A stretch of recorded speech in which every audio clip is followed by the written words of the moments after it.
Good afternoon, everyone. I think we'll get underway. So we've got such a packed agenda for today. So good afternoon, welcome to Policy Exchange and today's event, which is entitled The Return of the State. I'm Richard Howard, I'm the Head of Energy and Environment at Policy Exchange, and I'll be introducing and chairing today's event. We have had a huge amount of demand for people wanting to come to the event, so apologies to the few of you having to stand at the back. We will be having a break at about 4:15 for 15 minutes if you want to refresh your tea or use the facilities or anything like that, and I'll attempt to keep everyone on time and finish by 6 o'clock. So today's event focuses on the role of the state in the energy market, specifically considering the electricity market in GB. It's really about the choices that the government faces between whether we pursue a more regulated approach, more competition, a more market-based approach, a more state interventionist approach. And to that end, it's probably worth starting by considering first where we've come from. So it's fair to say that the UK has gone through a pretty huge experiment in transforming its energy market and still going through that transformation from the days of the CEGB, where basically it was the public sector running the electricity system, deciding what to build and where, controlling generation, supply, and spreading the costs across all consumers. We've then gone through this whole huge process of privatisation, liberalisation, the CEGB being split into separate generation companies, regional supply companies, national grid, and then the CEGB and the Department for Energy both being disbanded at that time. And that was then followed by the dash for gas, lots of new entrants into the market, the creation of a pool mechanism at the time, which not only did create transparency, although there were still sort of accusations of market gaming at the time. And then in the early 2000s, the pool mechanism being replaced with NETA, which allowed then bilateral contracting, and that combined with the gas generation coming in led to a dash essentially for vertical integration, creating essentially what we now know as the Big Six. So we've gone through this massive transformation during that period. So going all the way from sort of the 40s, the 50s, right through to the early 2000s, moving to sort of a height of a liberalised market. But then, since then, you could almost see many of those features being reversed and the state starting to take back control in many areas of what's going on in the energy market. DEC was created in 2008, and we had a dash for decarbonisation directives with the Climate Change Act, the Renewable Energy Directive, government defining not only some of the outcomes but also some of the mechanisms by which we might get there in the form of renewable targets, energy efficiency targets, and so on.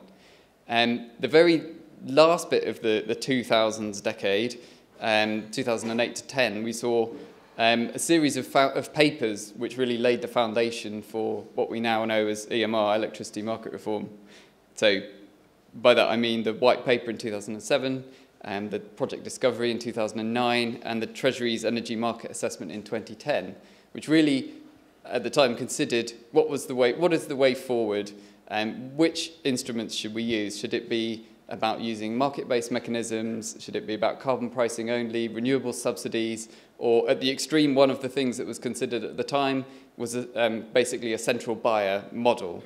And that was, the central buyer was essentially dismissed at the time. It's quite interesting to note some of the reasons why. There perceived risks of, if you left everything to a central entity to make all the decisions, there's a risk of making the wrong decisions, a risk of promoting large-scale centralised solutions over small-scale decentralised solutions, and there are also risks around, noted at the time, about over or under procuring capacity. So interesting to think about some of those things in the context of where we are now. So I guess what I'm saying is we haven't pursued the single buyer model, but if you look at the model we now have, many of the features look quite similar to what a single buyer model would look like. The government sets carbon budgets, the government buys low carbon capacity, through the renewables obligation, the small-scale FIT, renewable heat incentive, FIT enabling, CFDs, bilateral contracts. The government sets the price, and in some case sets the budget or the quantity. In terms of security of supply, it's become clearer and clearer that we have a security of supply problem, which probably, if you trace it back, sort of dates back to NITA itself, and the fact that that is an energy-only market, and that creates a problem about who actually pays for capacity to be built. And that's been made worse by coal plant and nuclear plant being closed at some point, and also then the impact of renewables back onto fossil fuel plant economics. So under EMR, the government has introduced a number of things to fix that problem under the capacity mechanism, supplementary measures, supplementary balancing, reserve, and so on. And government also buys demand reduction.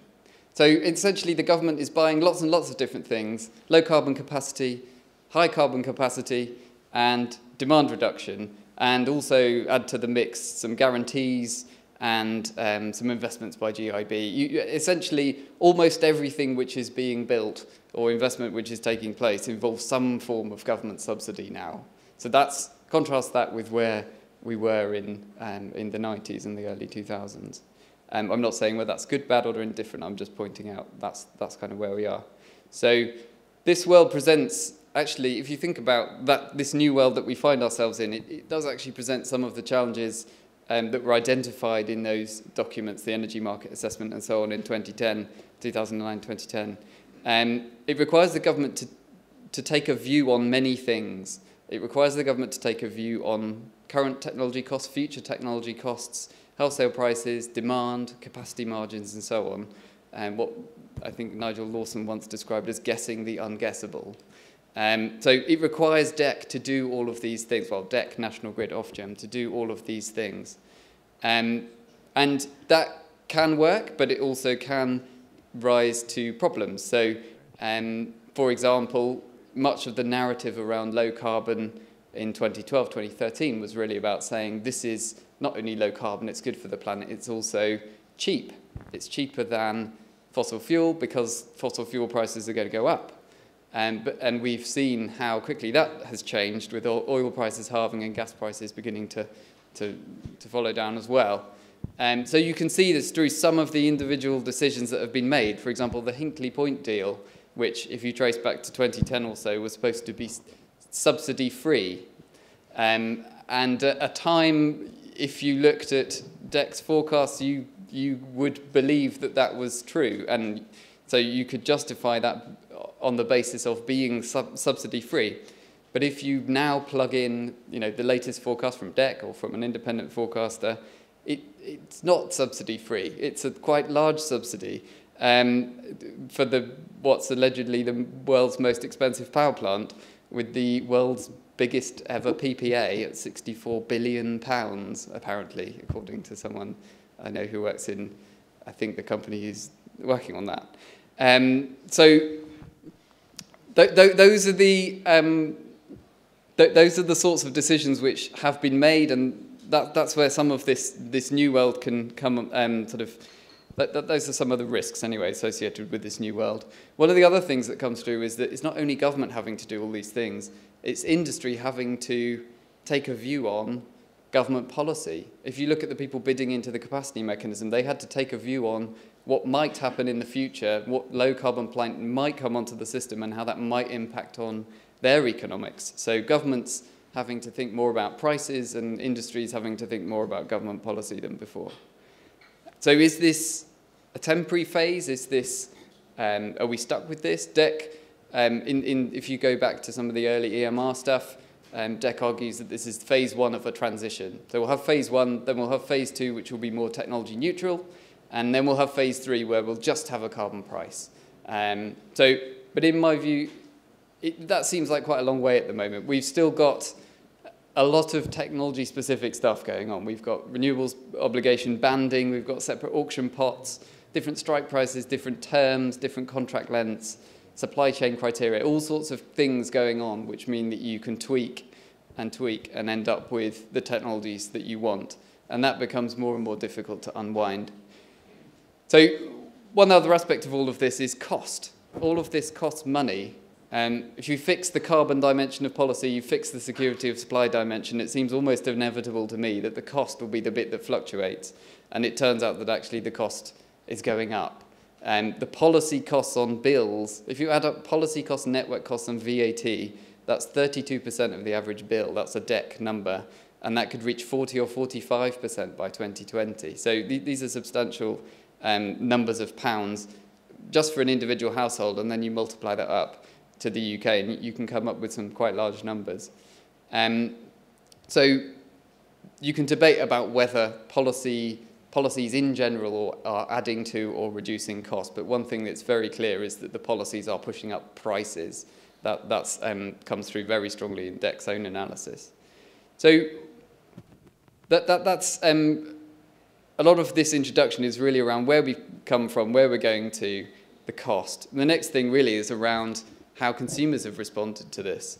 And what you see when you look at the data, you look at on things like distrust or trust or distrust of energy suppliers, concern over bills. Bills are basically the number one, household bills, energy bills rather, and the number one concern for households, above other things like mortgage payments and rent, even though those other things are more pounds than the energy bill. So, and what comes through very clearly is that actually consumer trust is falling almost. There's a direct correlation between trust and the prices that are coming through in the market. So all of this has led to a lot more heat on the suppliers. Ofgem's carried out a number of probes. We now have the CMA inquiry. And one of the most interesting documents you can read, I think, is the CMA's initial findings document from February, where they appear to conclude that document, despite all the rhetoric about suppliers ripping off customers and so on, the document seems to imply that actually most of the proposed theories of harm are not actually backed up by the evidence. They don't find a problem with liquidity, they don't find a problem with vertical integration, and in terms of return levels, they don't seem to find a problem either. The substantive issue seems to be a lack of consumer engagement, with the 50% or so of people who basically have never switched or thought that switching was impossible. And those people are generally the more sort of vulnerable customers, poorer, older, less educated, struggling financially, precisely the people you would want to help. So that seems to me to be the main problem which CMA needs to think about more. And just to wrap up in my last couple of minutes, I mean, all of this poses some fairly significant questions about where to go going forward after the election in May, the incoming government. Where should we go? There's an ideological question there about, should it be more market-based, more competition, or should it be more state interventionist, more regulation? And two of our speakers today, Dieter Helm and Rupert Darwell, have both written recently papers which paint that in a fairly stark, as a fairly stark choice between sort of renationalising versus a purely sort of market-based approach. There are also quite pragmatic questions about how we get from where we are to wherever we want to be. You're probably wondering in all of this what Policy Exchange's view is. I might say I've only been here 3 months, so that's still kind of forming in my mind. But I suppose the things that I come to, or the propositions I start with, are that the market won't probably deliver on the carbon challenge and security of supply challenge totally on its own. There's a need for some sort of state intervention, but it seems to me that the compromise we currently have is not entirely satisfactory, and we could improve that through a more sort of technology-neutral approach, through more transparency, through a more consumer-centric approach, with more thought about what consumers actually want from energy, and things like energy efficiency, smart technology, behaviour change, demand-side response, all that kind of thing. So I haven't got all the answers, but I think I know what some of the questions are, and those are some of the questions which we'll be considering today. Just to give you a very quick run-through of the format, what we'll have now is 2 sessions of half an hour each. The first from Professor Dieter Helm of Oxford University, and then following that, Davey, Secretary of State, will be here at 3:45. So those will be 2 sessions of half an hour each, with Q&A within that. We'll then have a brief break, and then after that we'll have a panel discussion with Michael Liebrich, Dr. Stephen Littlechild and Rupert Darwell, who should hopefully have a lively discussion. And then following that, we've got Caroline Flint at 5:30, and then we'll end at 6 o'clock. So without further ado, I'll hand over to Dieter. Thank you.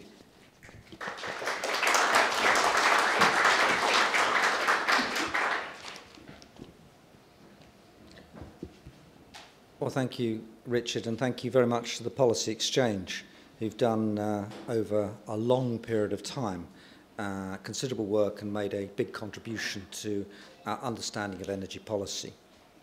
I have about 15 minutes to set out some points on what is an enormous topic, but I'll try to leave a good time for questions. So the title of today's sessions is Energy Policy, the Return of the State. Well, it never left, and nor will it ever leave.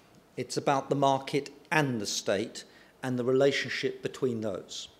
There are some points in energy history when the system is in massive excess supply. Then you don't need much policy. It's about sweating the assets and getting the cost down. And I remind you, in 1981-82, we had 40% excess capacity on the electricity system. Nobody needed to invest in very much for quite a long period of time. Indeed, if you look today, the youngest coal station is 1974, and I think Longannet, which may be coming to the end of its life, is about 60 years old. So these assets can last for a long time. But now things have changed.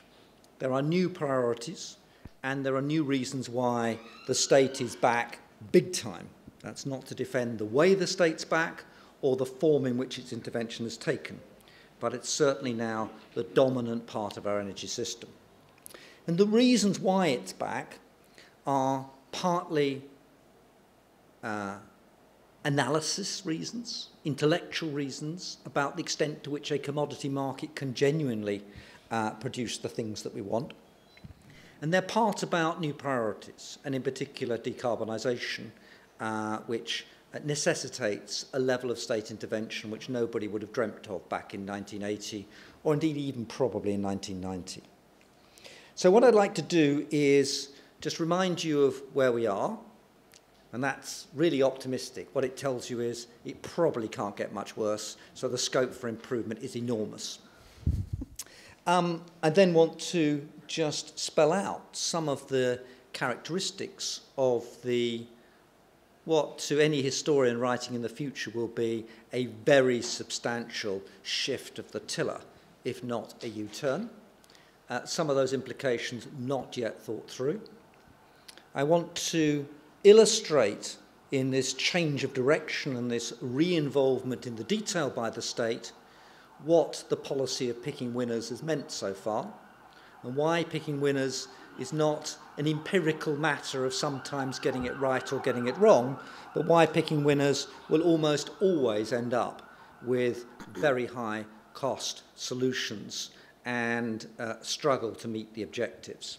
And so I want to pick out what those winners of policy have been, and I want to illustrate also what the losers have been, of whom the great unwashed public appear to be the least considered, but perhaps the most important.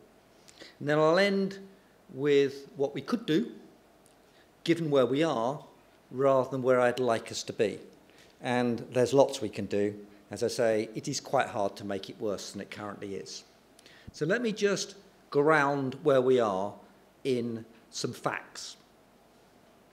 If the government has three objectives, security of supply, decarbonisation, and affordability/competitiveness, let's just remind ourselves where we are. On security, one of the margin forecasts brings us as low as 2%.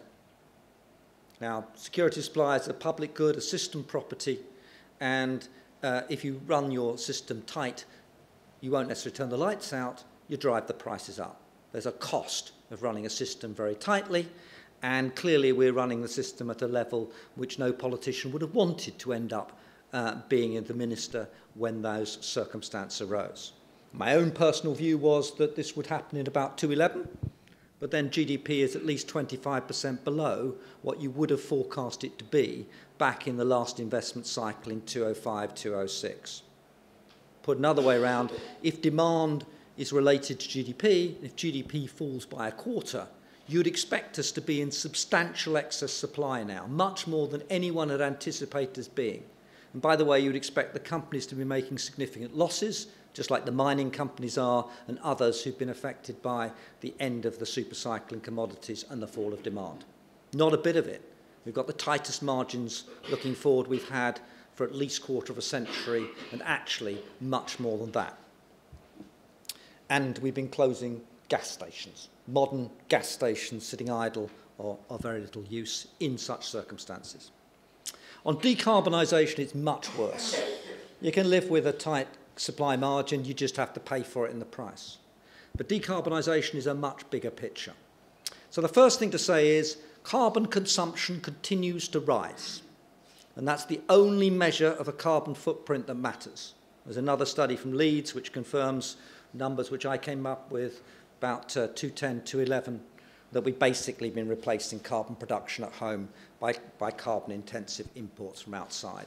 Whether you think that carbon consumption has risen by 19 or 20%, the point is that carbon production only tells you how many steel mills, chemical works, and other energy-intensive production you've been closing. It doesn't tell you at all about what you're responsible for your carbon footprint. And even worse, carbon production has been going up in 2013. It's fallen back a bit, but you would have expected it to be continuously on a down path. And behind that, and I'll come back to it, of course, the abiding feature of this government's period of office has been the burning of lots and lots of coal. That's been the contribution to addressing climate change. And coal has been a big winner of the policies we've adopted. So that's not good on decarbonisation. We are increasing our carbon footprint. We're increasing our contribution to causing emissions to rise at the global level. And remember, apart from the blip of this year, carbon emissions have been rising continuously at the global level since 1990 and have been recently rising at 3 parts per million, having been rising at 1.5 parts per million back in 1990. No impact. On competition, well, and affordability, I think the facts are something like this. The wholesale price is about twice the Northern European one. I think the oil price has halved. I think the coal price has halved. I think the gas price has fallen by about 25%. And I think in recent times, the only thing electricity prices have done have gone up. That's quite an achievement. And quite an achievement for the CMA to see that there's nothing wrong with that whatsoever. There are some serious questions to ask about a market that produces that result from what is an enormous sell-off of commodities around the world. And the fact that British consumers seem to get no benefit whatsoever from a substantial fall in fossil fuel prices must lead to questions about how the electricity market is functioning. And just to add to the competitiveness, we've invested in some of the most expensive technologies known to mankind in the meantime, which I'll come back to. So what have we done? Well, you could blame the coalition for some of this, and a book coming out on Thursday called The Coalition Effect, I have a chapter which is my critique of what's happened in the last 4 years for anyone who's interested. But actually, our policy is not the coalition policies. It's the policies of Ed Miliband and the last Labour government and the policies he set in train in DEC. And those policies resulted in energy market reform. You can see them as essentially Miliband-hewn Davey policies rather than being associated with any particular one. But then, you know, for the last 20, 25 years, we've had about 20 secretaries of state, so it's very hard to pin on any particular secretary of state any particular part of these developments. And what is the essence of energy market reform? It is that having spent a quarter of a century arguing for a commodity approach to energy, in which supply and demand would ensure security of supply and match consumer needs with suppliers, we now have a central buyer. And some of you may have been around long enough to remember the great battles we had with the French over the European internal energy market. I can see Tim's laughing there about how awful it was for the French to propose a central buyer and how they should see the light and pursue the more commodity approach in Britain. Well, we have a central buyer par excellence now. There are two ways in which the central buyer functions: FITs and capacity markets. On FITs, these are guaranteed long-term contracts on a technology by technology basis. On the capacity market, this isn't a single capacity market, this is 5 capacity markets which manage to result in over £1 billion being spent on existing nuclear power stations and car park generators. I'm not making that up. How you can spend £1 billion trying to secure supply and finding, in fact, that you don't even really have the guarantee because the penalties are limited of that supply being on the system. So we have FITs and we have capacity markets, we have long-term contracts back, and we have the state determining contracts for investments going forward. That is the essence of the Miliband policy, and that's how it's been developed since. And this will become more important going forward. And by the way, I'm not against capacity markets or indeed FITs.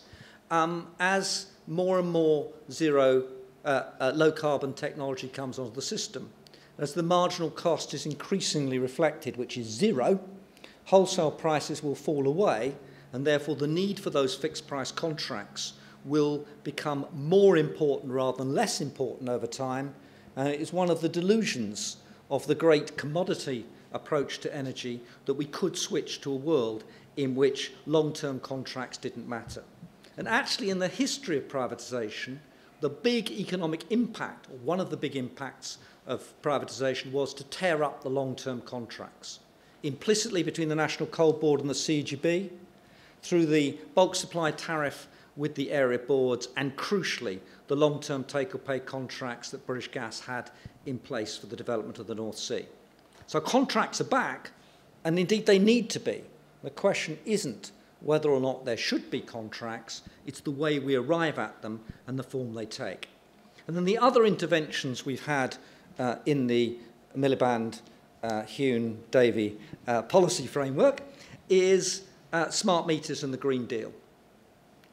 I don't think anyone's going to claim that either of them are an unmitigated success, although that doesn't in any way negate the benign intentions that were there. But I remember sitting with Chris Huhne and the Prime Minister and 2 or 3 other cabinet ministers in which Chris told us that 250,000 jobs were going to be created. The Green Deal would do street by street, and by now we'd be a long, long way further forward than we are. We're not. And that's a policy issue, and the energy efficiency problem that lies behind it has not been yet solved and will need to be solved. Now, I said that this central buyer model has the potential to drive you towards picking winners. And we have been picking winners. And I just want to remind you of the reasons why one should be very, very cautious about giving over to government the choice of technology. You might think that the selection of these contracts is a kind of economic technical process. But the trouble is that once government is awarding contracts, lobbyists and vested interests crowd in very, very fast. And you have to see that this is a political process as much as an economic process. And I'll come back to how we might address that a bit later, and indeed some of the ways in which suggestions have been made to take those things forward. But capture, regulatory capture, lobbying capture, vested interests is what happens when government runs the honeypot. It's much harder when markets do it. And at one trivial level, most of the energy companies have moved back from the city at privatisation to be pretty near here, because Westminster's over there. They're all down Pall Mall now. And if you look at the lobbying and you correlate it with the subsidies, no criticism of the lobbyists whatsoever, it's not surprising to see the results. And these results are not very attractive. Very, very expensive technologies have been chosen with very limited benefits in terms of carbon or competitiveness or security or whatever else. And let's take some examples.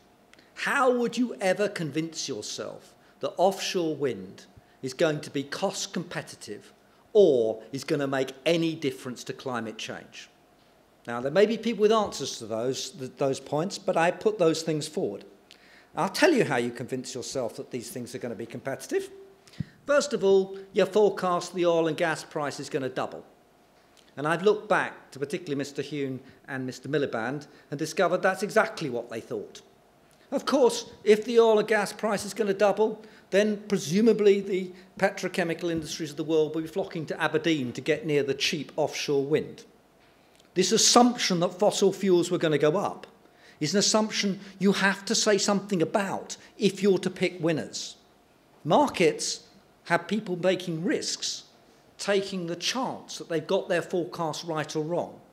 But the coming back, which used to exist in the Department of Energy, of a centralised forecast is essential if you are to allocate resources to winners.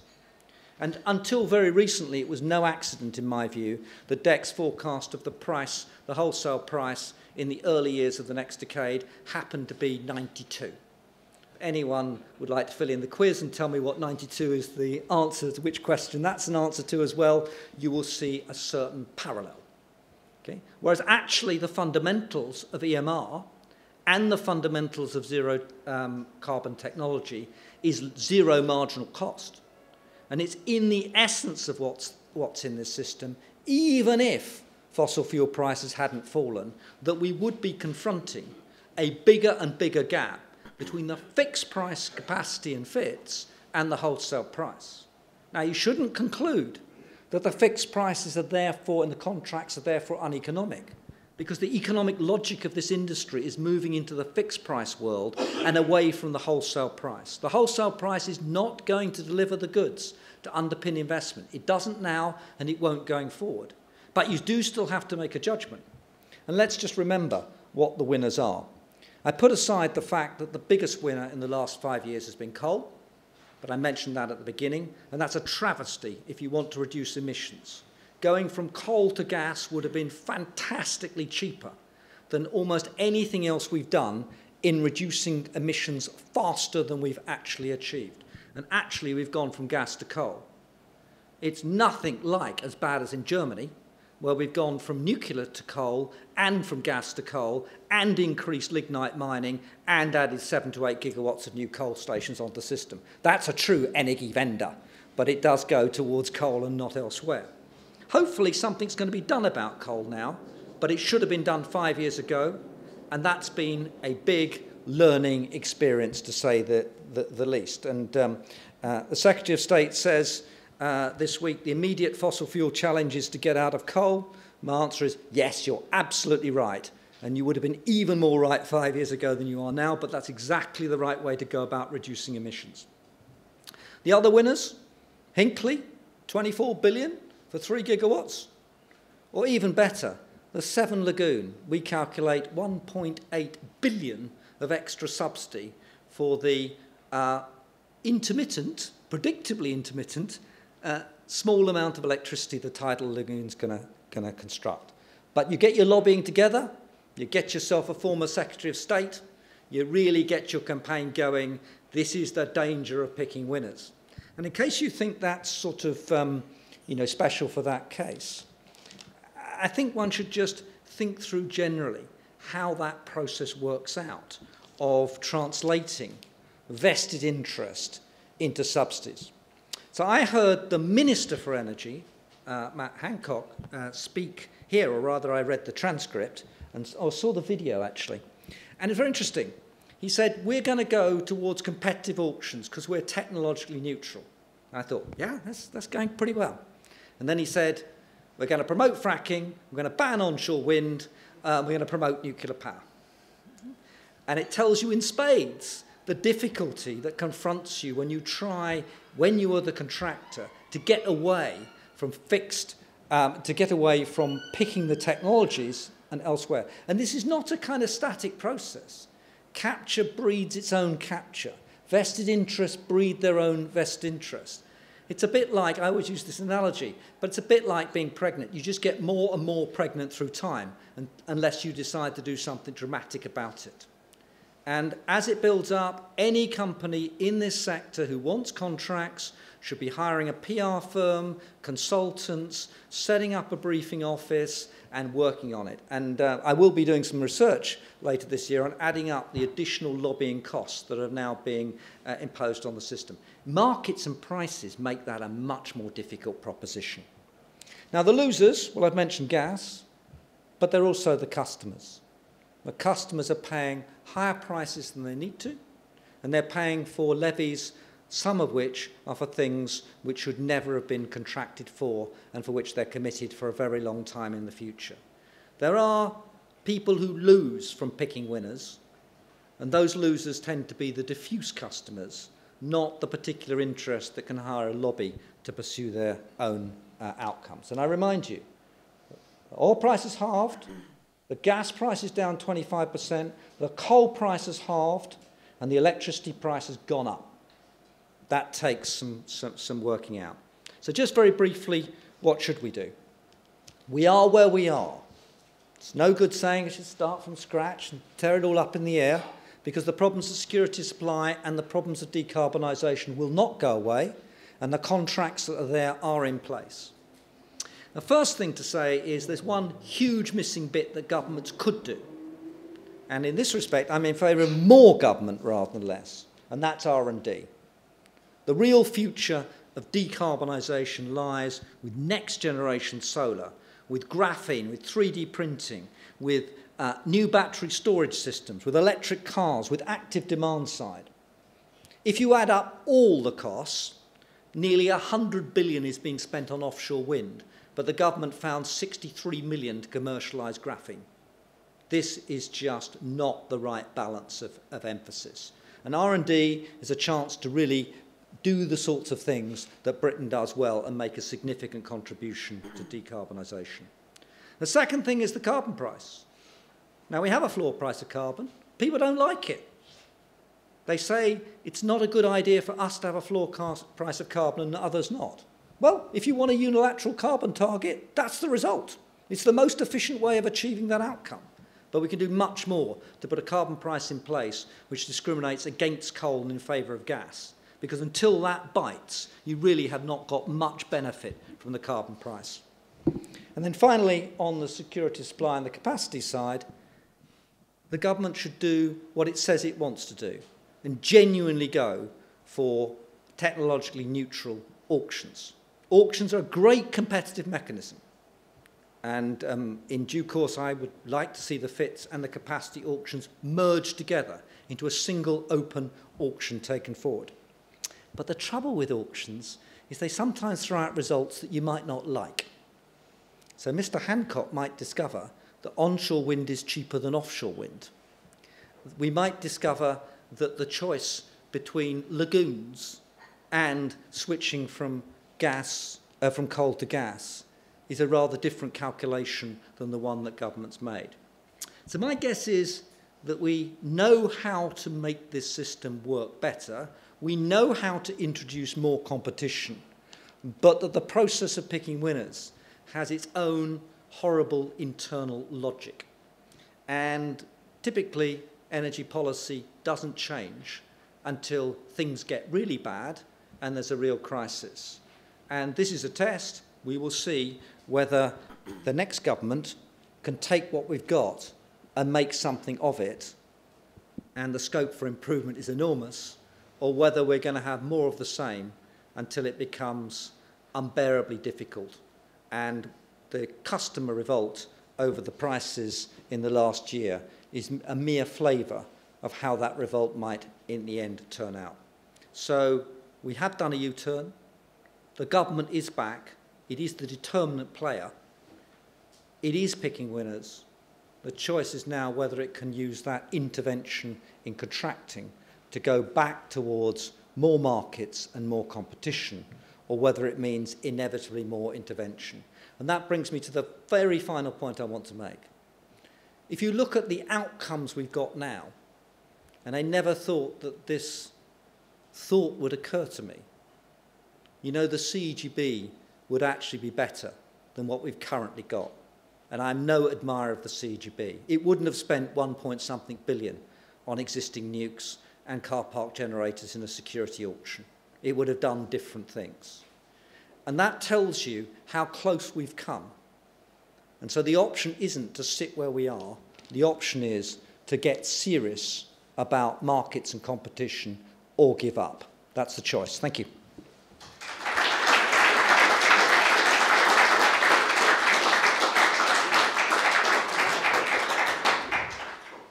So we're just going to have a few questions. The Secretary of State's now here, so if we just have a few questions and then have Davey to speak and then have some more questions afterwards. So I'll just throw it straight open to the audience. There's a question here at the front. Thank you, Julian O'Halloran. You have demonstrated quite a big interest in climate change in the past. During the lifetime of this government, we have learned from satellite information in particular that the rate of melting in Greenland and the Antarctic is about 3 times in the last 4 or 5 years what it was in the previous decade. And the certainty behind the knowledge about climate change from the IPCC is, you know, another step up, greater than it was before. To what extent do you feel that this government's, coalition government's energy policies have met the climate challenge? Okay, so you're right. The carbon challenge is, to me, the most important of all the things we're discussing. That's why I wrote my book on the carbon crunch, and the next and much updated edition comes out in June. I mean, the question is, what do you think the problem is? What do you think causes climate change? And then what do you think a country like Britain can do about it? Okay? So in my book, I point out that it's basically coal, coal, coal, coal, China, China, China, India, India, China, China, coal, coal, coal. Okay? If you want to explain why we've had this massive growth of emissions since 1990, this enormous increase of coal from 24% to nearly 30% of world primary energy in a situation in which the total's rising, is overwhelmingly dominant. The second point to say, which is not politically correct, is to say that windmills and existing solar panels probably can't make much difference. It's what, if you look at the land area, the density, etc., it's probably not going to crack the problem. Doesn't mean there aren't a good idea to do some of it, but then the question is, what could crack climate change? And I'm of the conviction that there are 3 bits to doing that.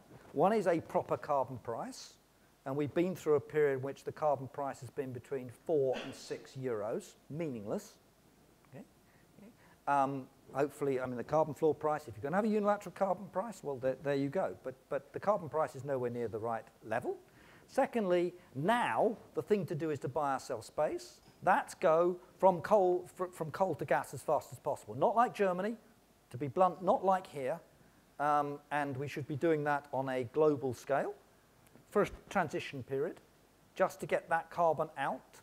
And then the overwhelming emphasis is on the next generation of technologies, which I'm wildly excited about. I mean, what's going on in opening up the light spectrum, the new materials like graphene, the new storage techniques, the electric transport, the turning of demand to an active thing, sort of thing Michael knows so much about.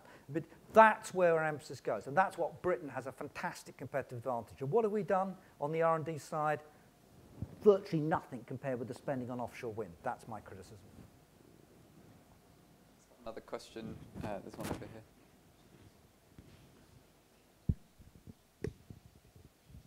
Thank you. It's Ashley Thomas from Societe Generale.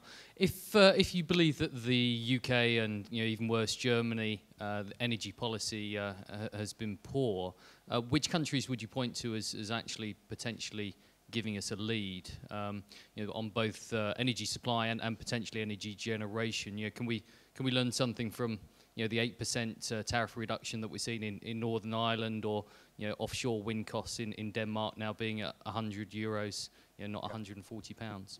Okay, so the short answer is if we had a really good example of how to do this, and it really was, I mean, we were going to be the example, we were going to show the world how to do this at very low cost, so was Europe, then the problem would be a long way to being solved. There aren't many good examples. The good news is there are lots of policy experiments, but let me put it to you this way. The United States record following Bush's policy is not worse when you think it through than the consequences of the European Union's commitment to being world leaders. After all, the US did a massive switch from coal to gas. It's had a big impact on its emissions. And the idea that in the absence of any serious climate change policy, that you could produce a result as good as the European outcome. And remember, they weren't deindustrializing like us. Okay? That tells you something in spades. So I don't think there's any magic here. And some people will get lower solar costs. I mean, why would you want to have solar in Germany? Isn't it dark? Aren't there much better places? We can try these things out. We should learn from them. But none of them are telling us yet how to crack through the problem on a scale necessary to address it. Remember, we're at 400 parts per million, and we have been rising at 3 parts per million per annum. Let's have one more question. There was one on this side. Jim Watson. Yep. Thank you, Jim Watson, UK Energy Research Centre. You rightly pointed out that consumption-based emissions are higher than production-based emissions, and those trends are different as well. But what would you advise the next government to do about that in policy terms, given that those emissions are only partly in our control, and the countries that export goods and services to us are actually getting benefits from those? So, what's the policy prescription that flows from saying consumption-based emissions are important?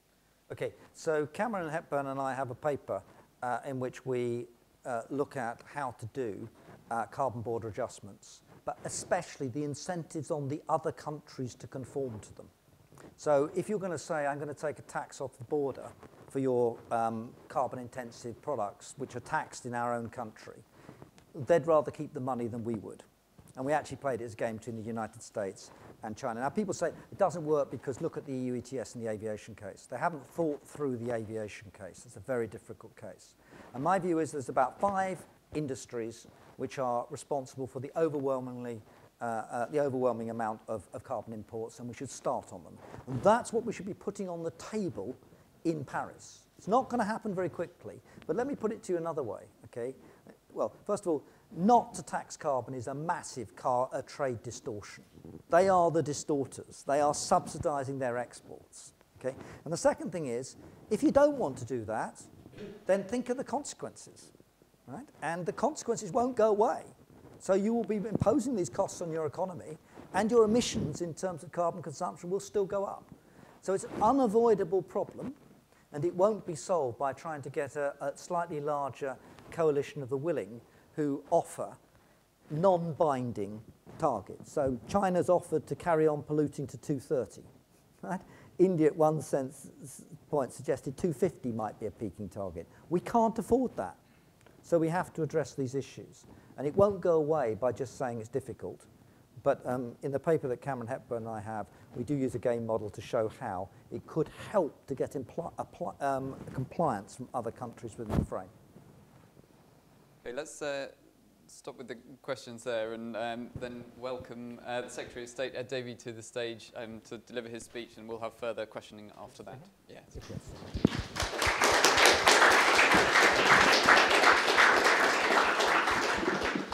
Thank you very much. And I always like to try to make an audience smile. And so you may be interested to know that the last time I met Dieter, he said, "You'd be surprised to know how much we agree." So I'm sure he's going to be applauding at each point. You may also be surprised to know that I don't like intervention. I'm a liberal economist. I believe in competition, markets, and trade. And actually, I want to start off by pointing out how much we've avoided some of the, what I call the interventionist traps.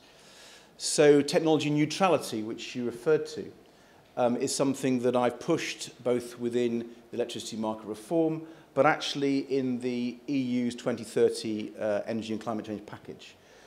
Huge opposition from some other European countries, and we stopped a repeat of the 2020 package. So technology neutrality, which avoids, I think, some of the real pitfalls of some of the intervention we've seen, we stopped. I stopped. Secondly, there was another area with respect to energy security where we had huge amounts of lobbying, and you're absolutely right, Dieter, the amount of lobbying that goes on is tremendous from every single part of the energy industry. Huge amounts of lobbying to intervene in the gas storage market. We looked at this, there was no case for intervening in the gas storage market. A lot of people didn't like it, but we didn't intervene. I also had some lobbying from the dispatch box at Prime Minister's Questions, where somebody wanted us to legislate for the lowest tariff for consumers. No prizes for guessing who that was, but I rejected that request from number 10. So I've actually opposed a lot of proposals for more intervention. But I would argue that to meet our energy objectives, particularly our decarbonisation objectives, you have to intervene.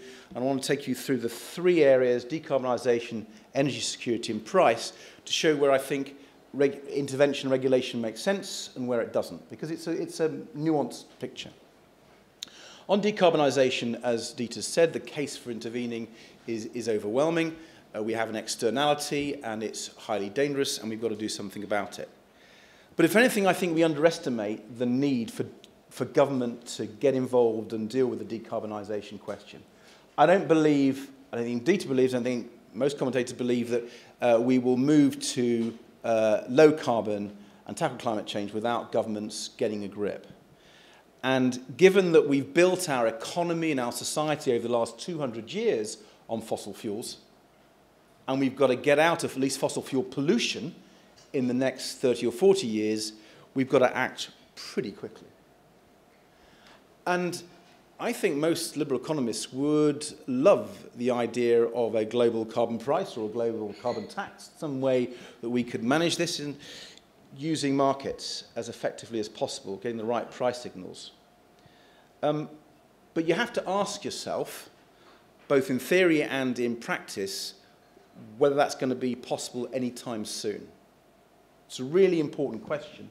In many ways, there's a difference between myself and Dieter, whether you can do that. It's not that I wouldn't like to do that, but you'd have to have a carbon price high enough, for long enough, that investors think is credible enough, and that's international. And I suggest to you that I'm afraid that's not going to happen anytime soon. We tried a unilateral one with a carbon price floor in the UK. I don't think it was very well designed. I don't think the Chancellor got the design right at all. Well-intentioned, no doubt to help with the fiscal problems. But we've spent most of the Parliament dealing with the problems created by a very badly designed carbon price floor. We then have the EU carbon market. I spent a lot of my time as Secretary of State pushing reform of the carbon market, and we're just about on the verge of achieving it. And I'm still working, even earlier today, on trying to get that carbon market reformed. I set up something called the Green Growth Group in Europe with European ministers who shared Britain's ambition to tackle climate change and wanted to use market forces because the carbon market was not working at all for all the reasons I think people in this room will know. And we had a real struggle to get backloading through, and backloading is a tiny, timid reform, but we managed to get it through, and the Green Growth Group, actually that was our first big success, because the Parliament had originally rejected even that minor reform of Europe's carbon market. But we've been working away, and we've not got the best type of reform, but it's called a market stability reserve, for those of you who follow it. The Commission came out with it in the White Paper last January. It wasn't anywhere near ambitious enough. I've worked with the Germans, the French, the Italians, and a number of others to try to get it in the right place, because we need to get the backloaded allowances put into the reserve straight away to have an impact on the price. We need to bring the introduction of the Market Stability Reserve forward from 2020, ideally to 2017. Unfortunately, though the Parliament is getting in a good place, not all the Council is. So there'll be a compromise which will help and certainly reform Europe's carbon market, but it will not deliver, I regret to say, the sort of carbon price that would be needed to do this purely by markets. And I can't see any evidence from anywhere, with the possible exception of 1 or 2 provinces in China, where we are going to see that happen. And if anyone can tell me politically how to bring this about, I'm all ears. But I do not think that measure, lovely though it looks in the economic textbooks, is something that politically is going to happen anytime soon. Now, we could wait. We could take no action now and just wait till that political nirvana arrives. But we can't wait, because climate change science shows it's pressing. We have to experiment. We have to try and take the technologies forward. And I think the second best solution that we've come to in the UK, contracts for difference with the whole reform of the electricity market, is actually the best option on offer, given the political difficulties, the international difficulties of delivering a carbon price or a tax. And the contracts for difference, these long-term contracts, which Dieter said were very similar to things that went before, deliberately try to deal with the different cost structures that you have between high carbon and low carbon, where low carbon tend to be high upfront costs, low marginal costs for running, whereas fossil fuels tend to be low to middle upfront costs and low to middle running costs. And the whole thinking behind it is to address that and to address the need to reduce the cost of capital, which is so important for low carbon investments. And the question is, are we seeing evidence of this working? Well, we can argue about whether it's come at the right cost, and that's a legitimate argument. But the stats suggest that we really are seeing massive investment in low carbon in the UK. We are now generating record amounts of low carbon. Renewables themselves have gone from under 7% to 18% and rising fast. We've seen a 165% increase in renewable energy in this Parliament. I believe we will eventually sign the contract in Hinkley Point C, and we could argue about the costs of that. And I am actually very optimistic about the way carbon capture and storage will go. But I'm particularly proud of the fact that in electricity market reform, I decided to bring forward competitive auctions 2 years early, actually more than 2 years early, than previously planned, because I was extremely keen to get to competitive allocation of these support systems. And in the first enduring auction of CFDs, we saw onshore wind costs fall by 17%.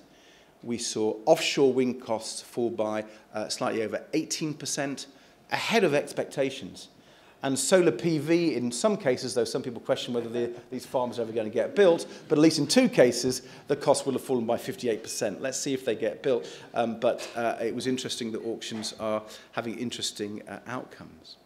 So I'm not suggesting that we're in a first-order perfect world, because we aren't. But when Dieter asks the question, is there a place you could point to, he's right, there isn't a place that's perfect. I would like to quote, though, the chief economist at the IEA, Fatih Birol, who said UK energy policies are moving in the right direction and can be an example for many countries to get inspiration from. He's looked at a lot of the other examples, and frankly, many people look into the UK as the one who's got it right. Not because I like taking these decisions about state control. The whole purpose of electricity market reform is, over time, to remove the Secretary of State. That's what we're trying to do. We're trying to move to a point where all low-carbon technologies will compete in the early 2020s for CFDs, will drive the cost down, and then we'll have the world's first low-carbon electricity market without subsidies. That's the objective. And I say to people that remind you what we are trying to achieve. We're trying to move from a fossil fuel world built over 2 centuries that determines all our electricity, all our transport, all our heating, move away from that in 30 or 40 years. That's a massive challenge, while, by the way, making sure the billion poorest in our world can develop and become more prosperous. And I suggest to you that making experiments like we've done is actually the right way to go about it. And I can announce today, and I'm told by my officials I have to announce it today, that the next CFD allocation round will open on the 21st of October and conclude between January and March next year. I'm not sure if I'm going to be the Secretary of State to do that, take that through. It may be subject to changes for the next Secretary of State, but apparently I'm told I should announce that. So very happy to take questions on how we are putting forward the decarbonisation strategy, but I just don't believe we have time to wait for a carbon price to be preceded. And the way we are doing it, that does involve a lot of judgment. There is some picking winners. I absolutely accept that, because we are developing technologies. We are having to, rather than a carbon price setting a signal to investors, we are having to say which are the low carbon technologies that we want to try to get down the cost curve. We've seen the costs of solar plummet. And when you talk to the solar industries, the solar scientists, the likelihood is that solar costs are going to fall dramatically over the next decade. That is a fantastic development. It's a liberating development. It's a game-changing development. But we are seeing the costs of wind, onshore and offshore wind, fall. I'm just interested to know how the Conservatives are going to deliver low-cost energy, renewable energy, meet their climate change targets without onshore wind. It's an interesting calculation. I'm looking forward to seeing their figures. But we are bringing the cost of wind down. I believe we can bring the costs of other low-carbon technologies down, but unless we actually make an effort to it through deployment, we'll never try it. I accept Dieter's criticism that we should be investing a lot more in R&D. Absolutely right. We have some very interesting targeted R&D investments. There's some very interesting firms around who are in the, not just the tidal lagoon business, but in business in like the carbon capture and usage business. And I believe you will see some of these low carbon technologies producing much better prices than people are currently talking about. But let me move on to energy security, because I've made a number of interventions which people aren't aware of. For example, working with Philip Hammond when he was Secretary of State for Defence, we helped set up a military driver school. A military driver school for fuel tankers. Because one of the biggest threats we've had in this government to energy security was a threatened national strike where 2,000 tanker drivers would go on strike and not deliver diesel and petrol to the pumps. We were at one stage very close to a serious economic collapse in the UK because of that strike, that threatened strike. Now, we dealt with it. When I was put in charge of managing that strike, I dealt with it by not talking to the media, which reduced panic. I'm sorry to my media colleagues here. But it enabled us to manage the process far more effectively. But when we were planning longer term, we thought we're never going to be held to ransom. Our energy security in terms of transport fuel should not be put at risk like that. And so we have set up a military driver training school, which has been in operation now, I think, for about 18 months, 2 years. And we could operate the tankers to deliver petrol and diesel to our pumps using trained military drivers. That's an intervention which I'm sure everyone would agree is a sensible one.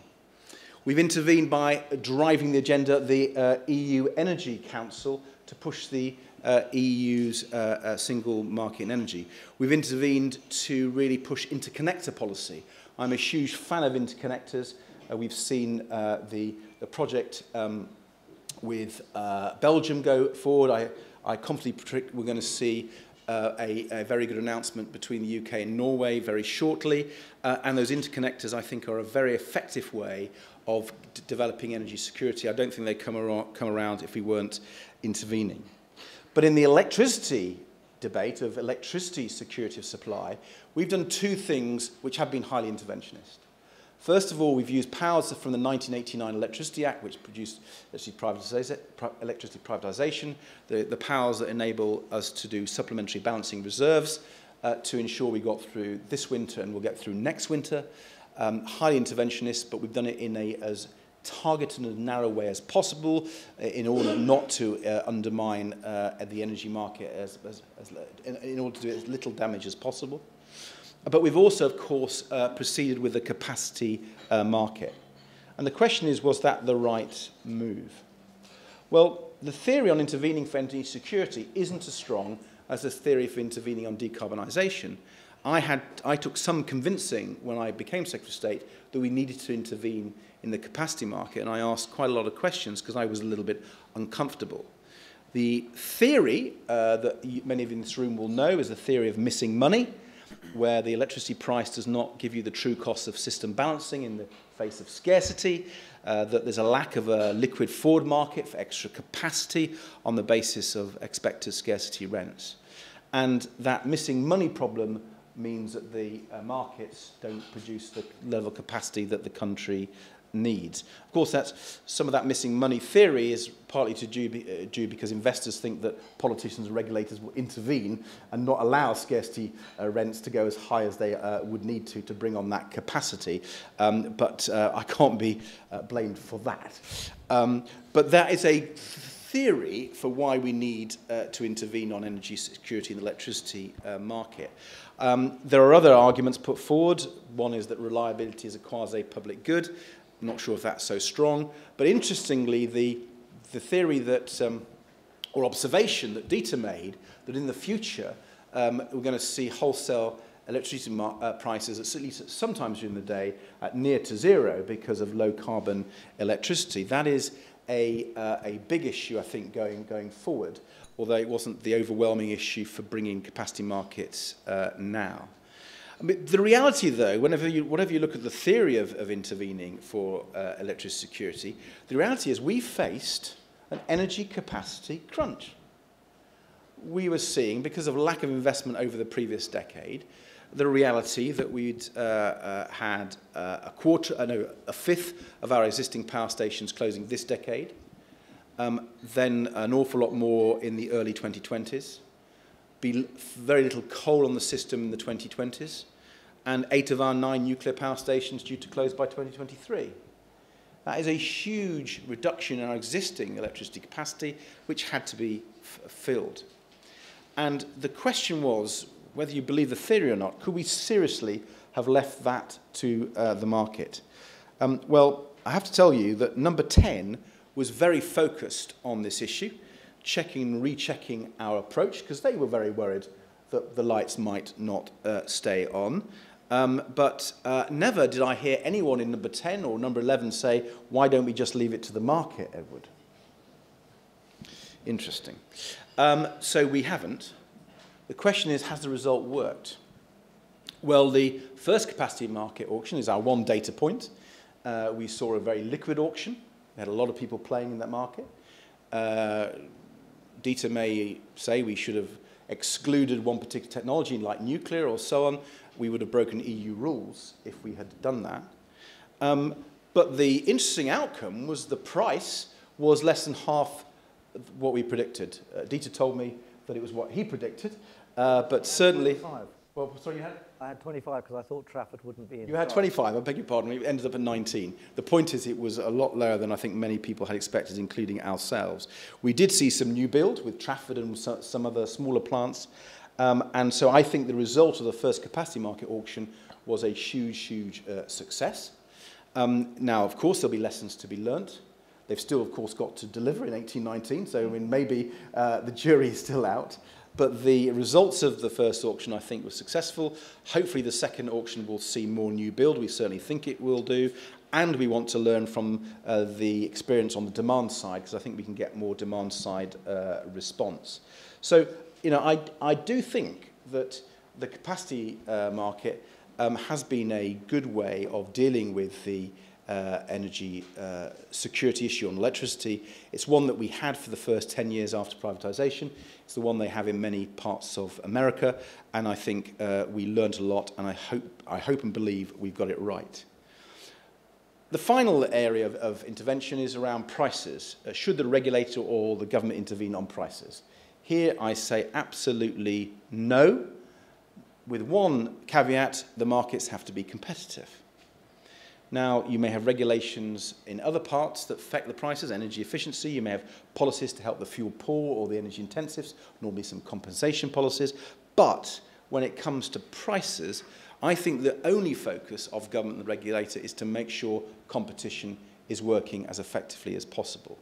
And I believe we have managed to reduce barriers to entry and that's why we've now got 27 energy retailers rather than the 6 plus a few minnows that we had in 2010, why the big 6 market share has fallen from over 99% to less than 90% and falling fast, with some financial analysts in the city suggesting that the independent generators competing with the big 6 will, by the end of this decade, have a market share of over 30%. That is quite a dramatic change that we've given birth to in this Parliament. But of course, it's not just been on the supply side. We needed to help consumers engage. So we've helped with Ofgem bills become simpler. We've had faster switching. I've really promoted collective switching, not just to help the fuel poor, the more vulnerable who don't trust the energy markets, but also because collective switching opens up the customer base of the existing incumbents in a way nothing else has done before.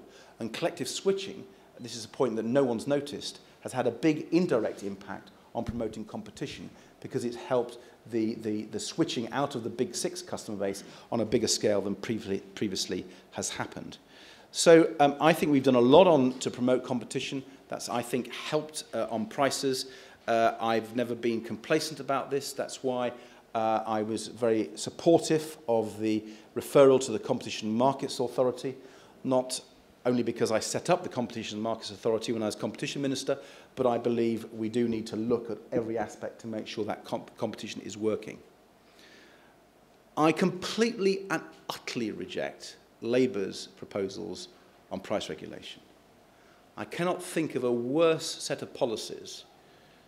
First, a price freeze, or this week it may be a price cap, who knows, but whatever it is, I think that would destroy competition, undermine investment, and result in the consumer paying more. So I have opposed that, and sometimes during this government I've had to make sure that other people didn't panic in the face of that price freeze. Their second proposal, to give powers to Ofgem, or whichever regulator they're going to use to replace Ofgem by, to the powers to pass on changes in the wholesale price directly to the consumer. We've had some interesting debates in the House of Commons on how this would actually work. I've asked Caroline Flint which wholesale price would she want to regulate by. She says that'll be the matter for the regulator. I say, come on. Either you know what you want to do or you don't. The idea, though, of government or a regulator identifying the right wholesale price and deciding that's the one that has to be passed on is quite absurd. It would mean government basically getting involved in the procurement decisions of every single energy company. You may as well renationalise. You would have, and if you followed it through, say you took the monthly price, you'd have a yo-yo of energy prices as the retail price was forced to follow the wholesale price up and down.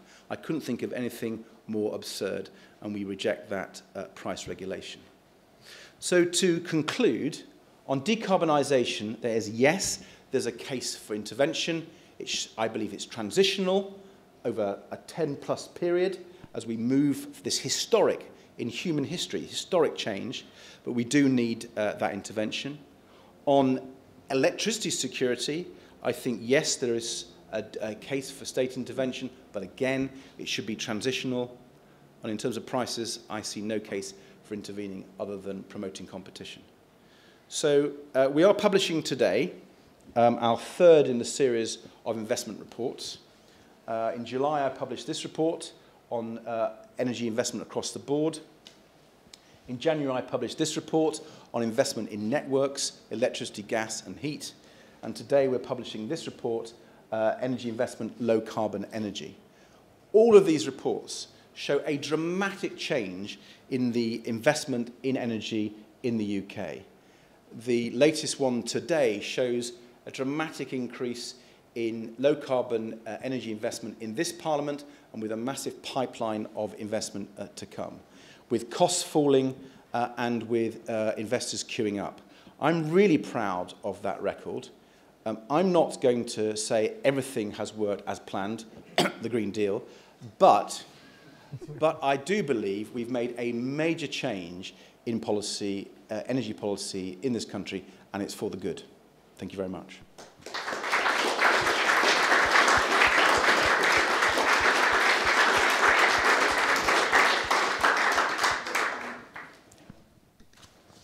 We've got time for a few questions. We'll eat into the break slightly and so on.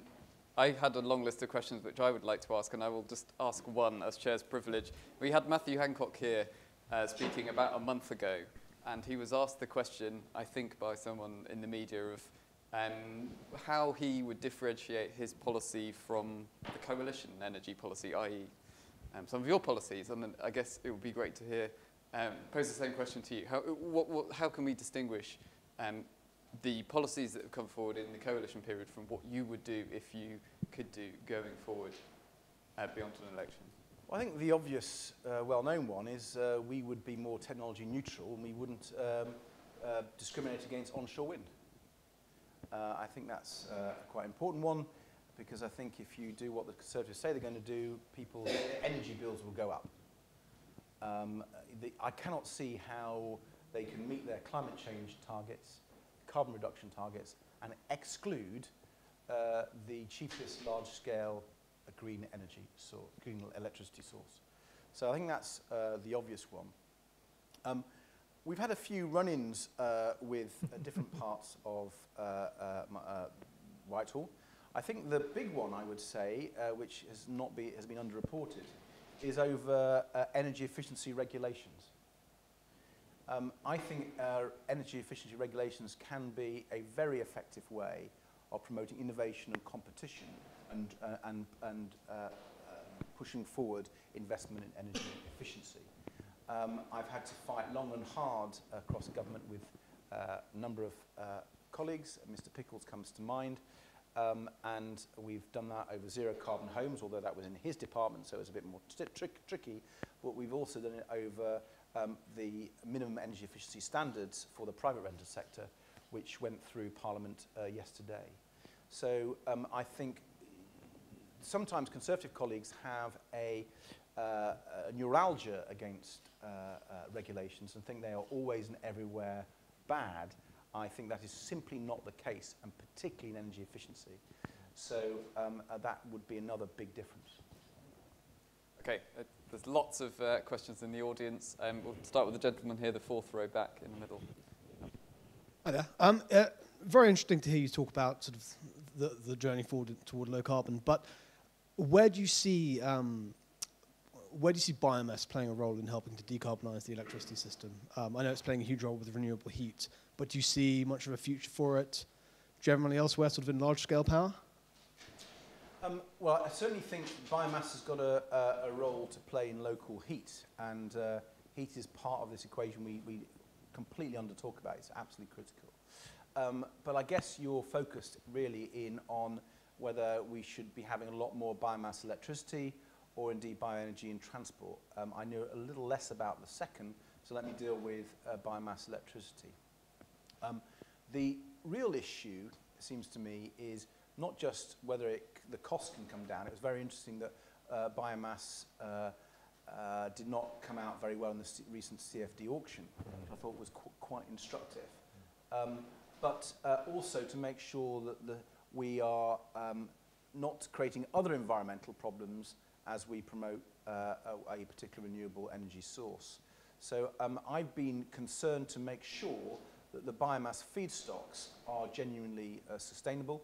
So the UK has some of the toughest sustainability criteria in this regard. We've done some of the world's leading research to make sure we understand the life cycle of the biomass, and that research shows us good biomass and bad biomass. I could go into detail if you like.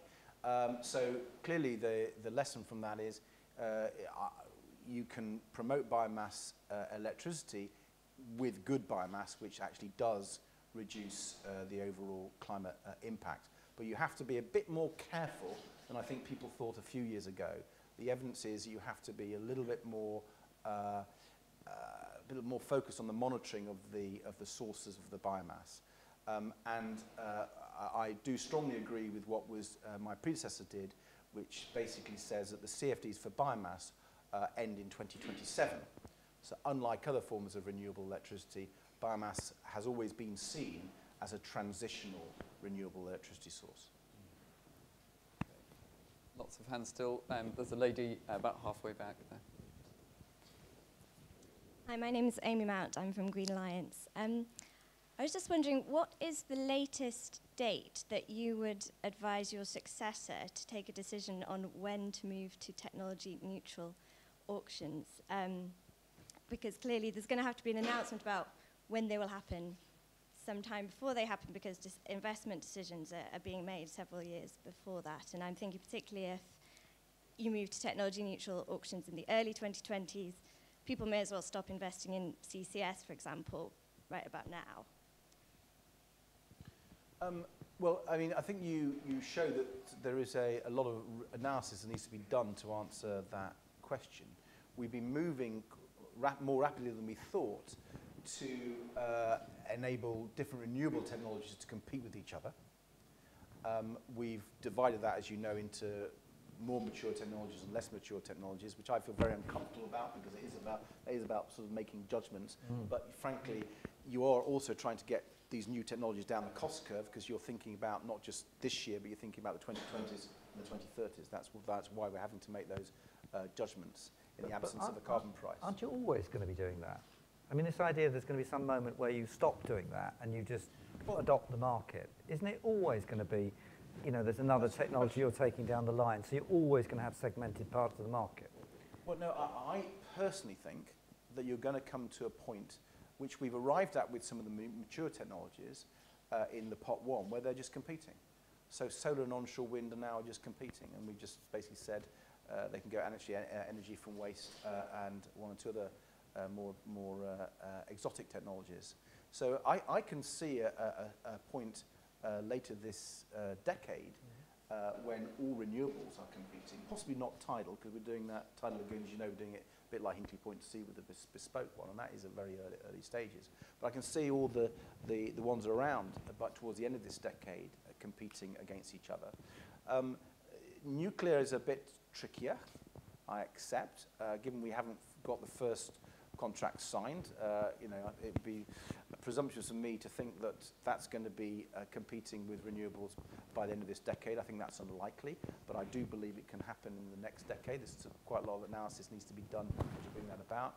CCS is interesting. I actually believe that in a few years' time we'll look back and we'll see that CCS has taken off far quicker than people currently imagining. And the sort of innovation that I'm seeing in CCS, particularly actually carbon capture and usage, seeing some very interesting developments there. So, I mean, who knows? They've got to prove their case. But I'm not suggesting that CCS is going to be able to compete with renewables in this decade, not at all. But are you saying that offshore wind, before the end of this decade, if it can't compete with the rest of the sector, will just stop? Because that's the implication of what you're saying, which I'm thoroughly in favour of. But I mean, you know, that's what a technological neutral auction, as we see at the moment, would produce as a result. Well, my successor is going to have to decide when offshore wind will compete with onshore wind and solar, move from pot 2 to pot 1. And they'll need to do that on the back of a lot of analysis and evidence. Yeah. I'm sure it's not going to happen for the next auction round.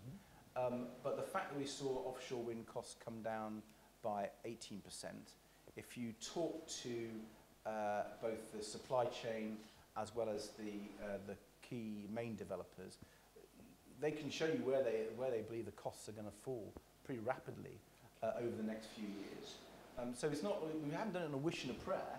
We've actually done it on actually asking, where are you going to take these costs out? And in many ways, it's just the typical industrialization story. You know, my first day in office, I opened an offshore wind farm. Obviously, it's very clever to do it in just one day. And they had the first offshore wind farm, the next one next to it, and they built the second one in half the time they built the first one, because they'd learnt. And the difference with offshore wind compared to solar is that you can only really learn by deploying. You learn in that process of deploying what you actually need. Why solar is in many ways so interesting, and I think there's so much promise, and why we need to work on things like energy storage, which we were talking about, Dieter, is that you can get big efficiency gains and productivity gains in the research labs with solar. Yeah. So in a way, it's a bit cheaper to get the cost down, and that's been the experience. It may even turn out to, the cost reductions may almost be like computer chips. Yeah. Now, if that happens, that is really game-changing.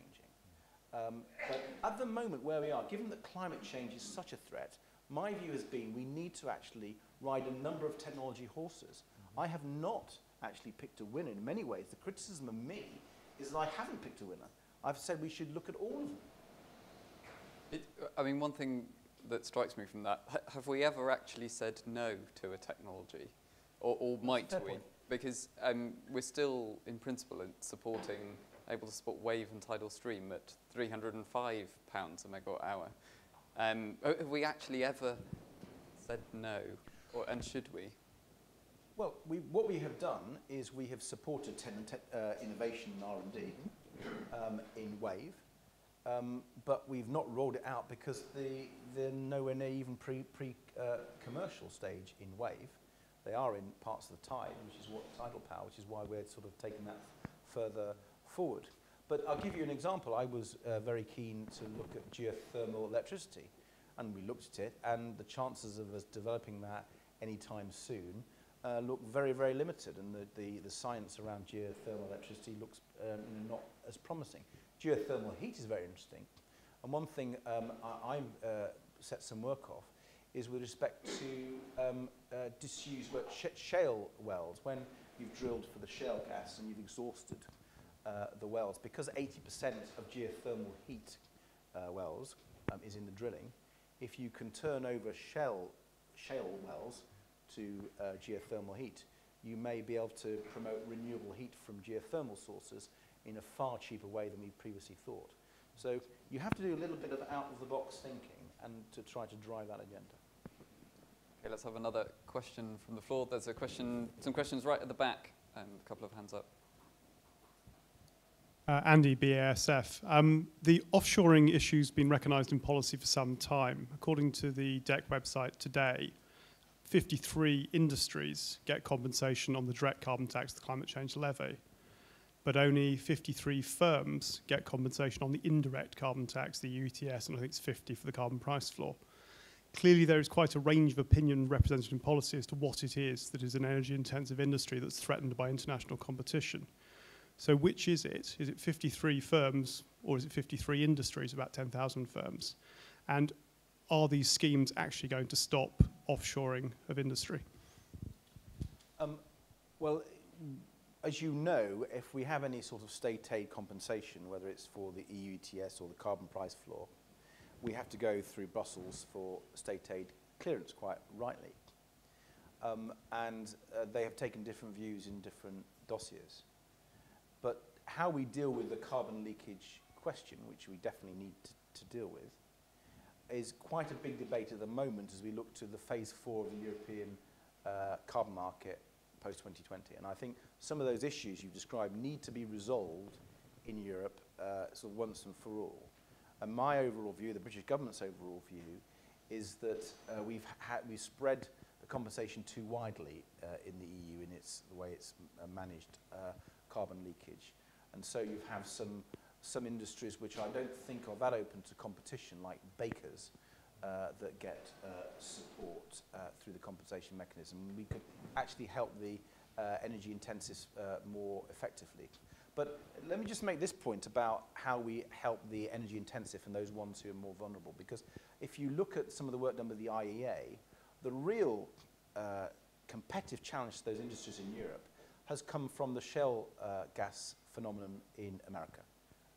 It completely overwhelms by a country mile the impact of climate change policies in Europe. And we need a strategic response in the European Union. I've been arguing this at the Energy Council.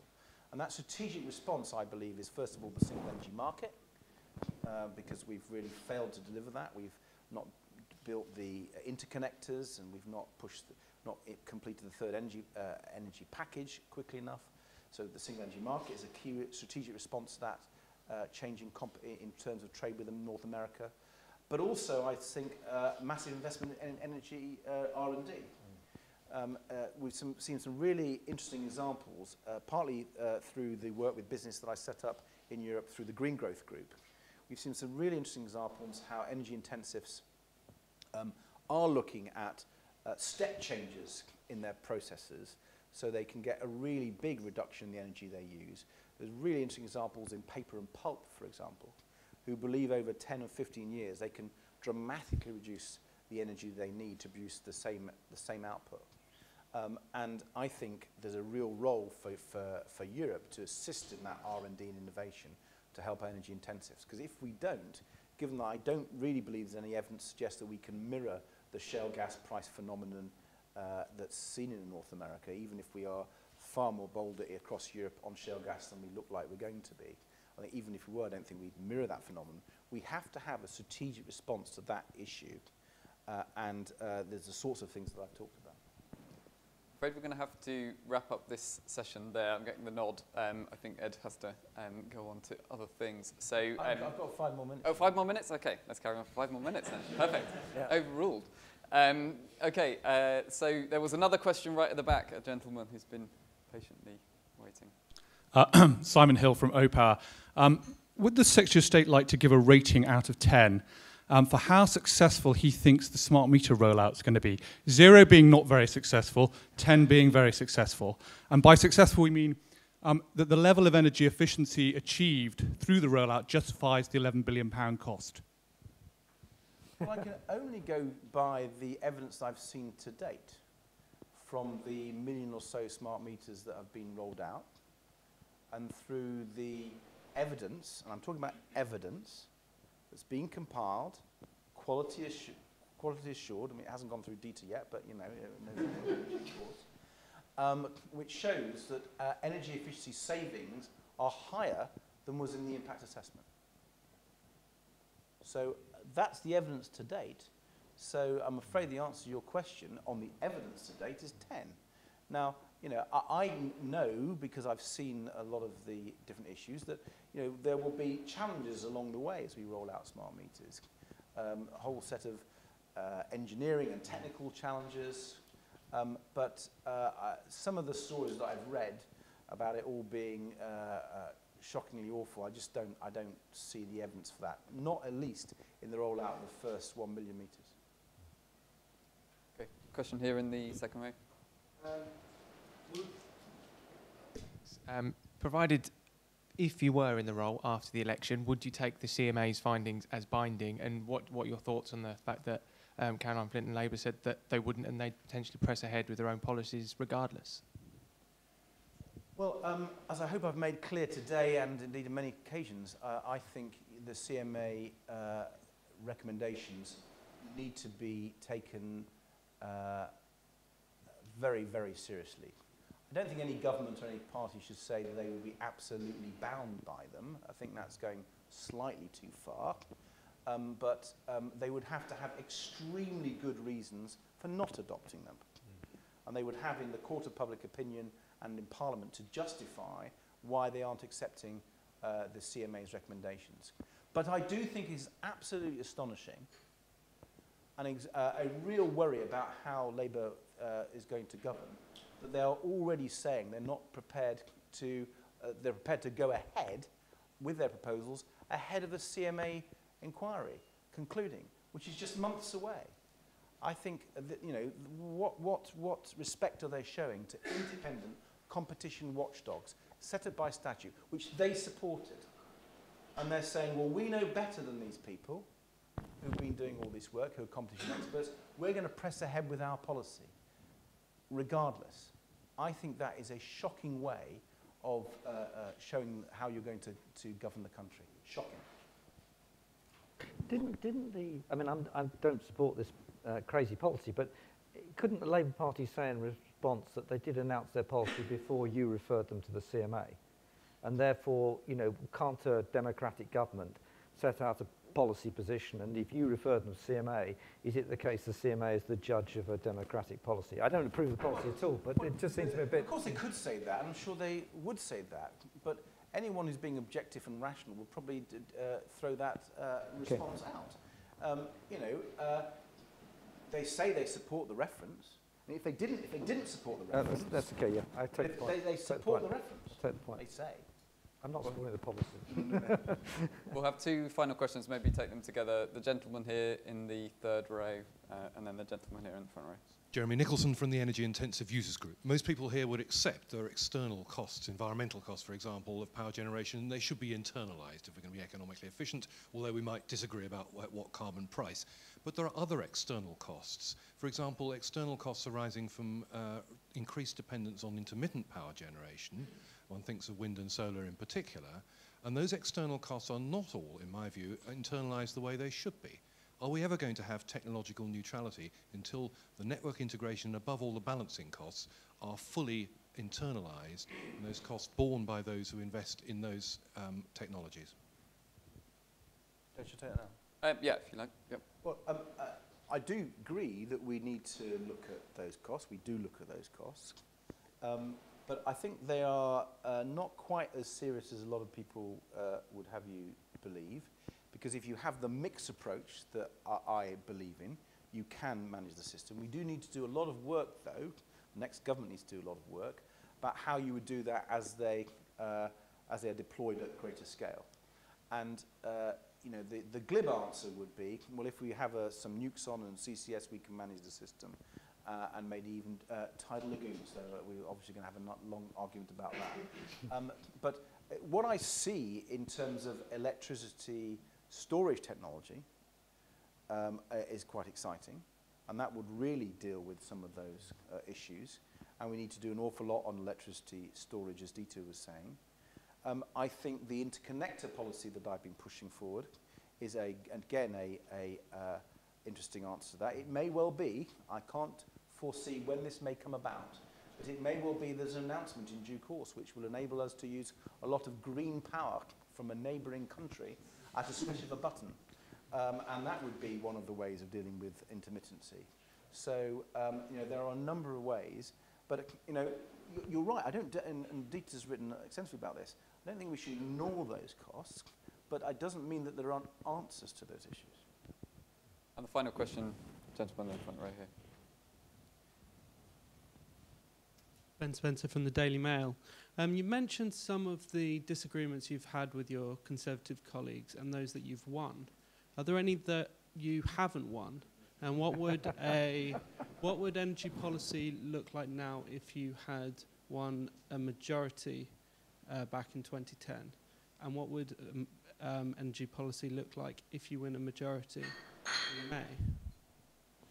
Well, because we've won most of the battles, then you can see the energy policy is quite, you know, going in the right direction. But I gave an example of where we didn't win totally. I think the zero carbon homes could be stronger as one regulation.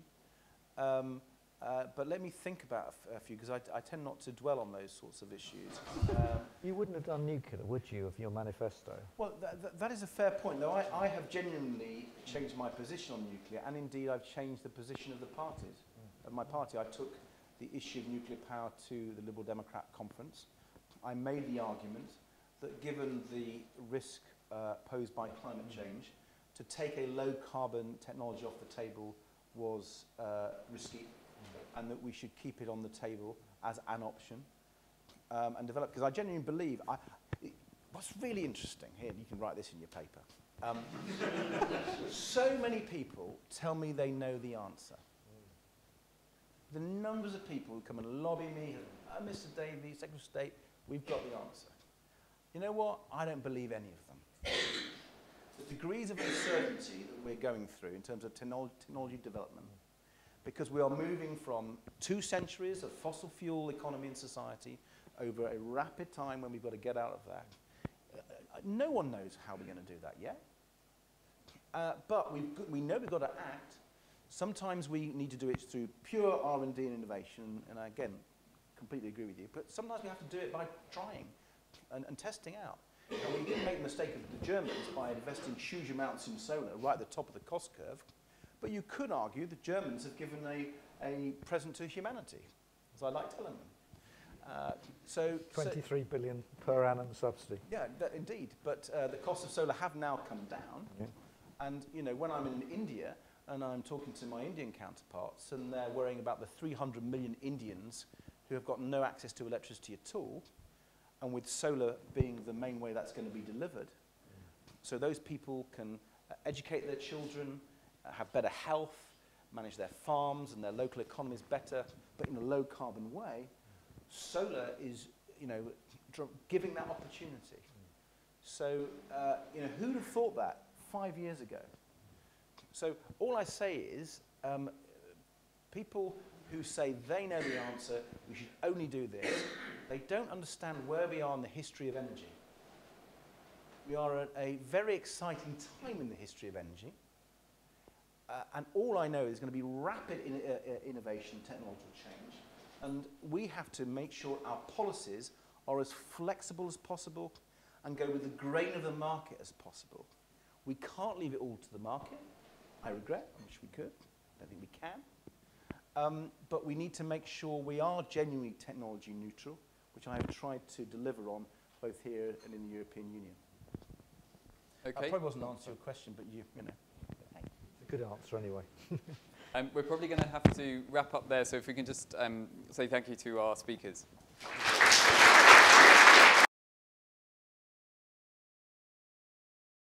Okay, so thank you all for coming back. I thought that was a great session before the break. I think we learned quite a lot from both speakers. The format of the rest of the session is really a panel discussion between the four of us, and then Caroline Flint will be coming in around 40 minutes, and she'll speak for a while, and we can have a bit more Q&A as well. So just firstly, to introduce the speakers again, we have Michael Liebreich, who was the founder and former CEO, now chairman of Bloomberg New Energy Finance, who will be known to many of you. Stephen Littlechild, former energy market regulator and also a professor at Cambridge. And Rupert Darwell, who has written extensively, he's written both books and also for papers both sides of the Atlantic. Recently produced a couple of papers for Reform and the Centre for Policy Studies, looking very much at the subject of today's discussion. So I wanted to kick off with yourself, Michael. We've sort of heard the presentations from Dieter and from Ed Davey, and I was particularly interested in your perspectives. I know you know a lot about the industry, the renewables industry, the energy industry in general around the world and in the UK.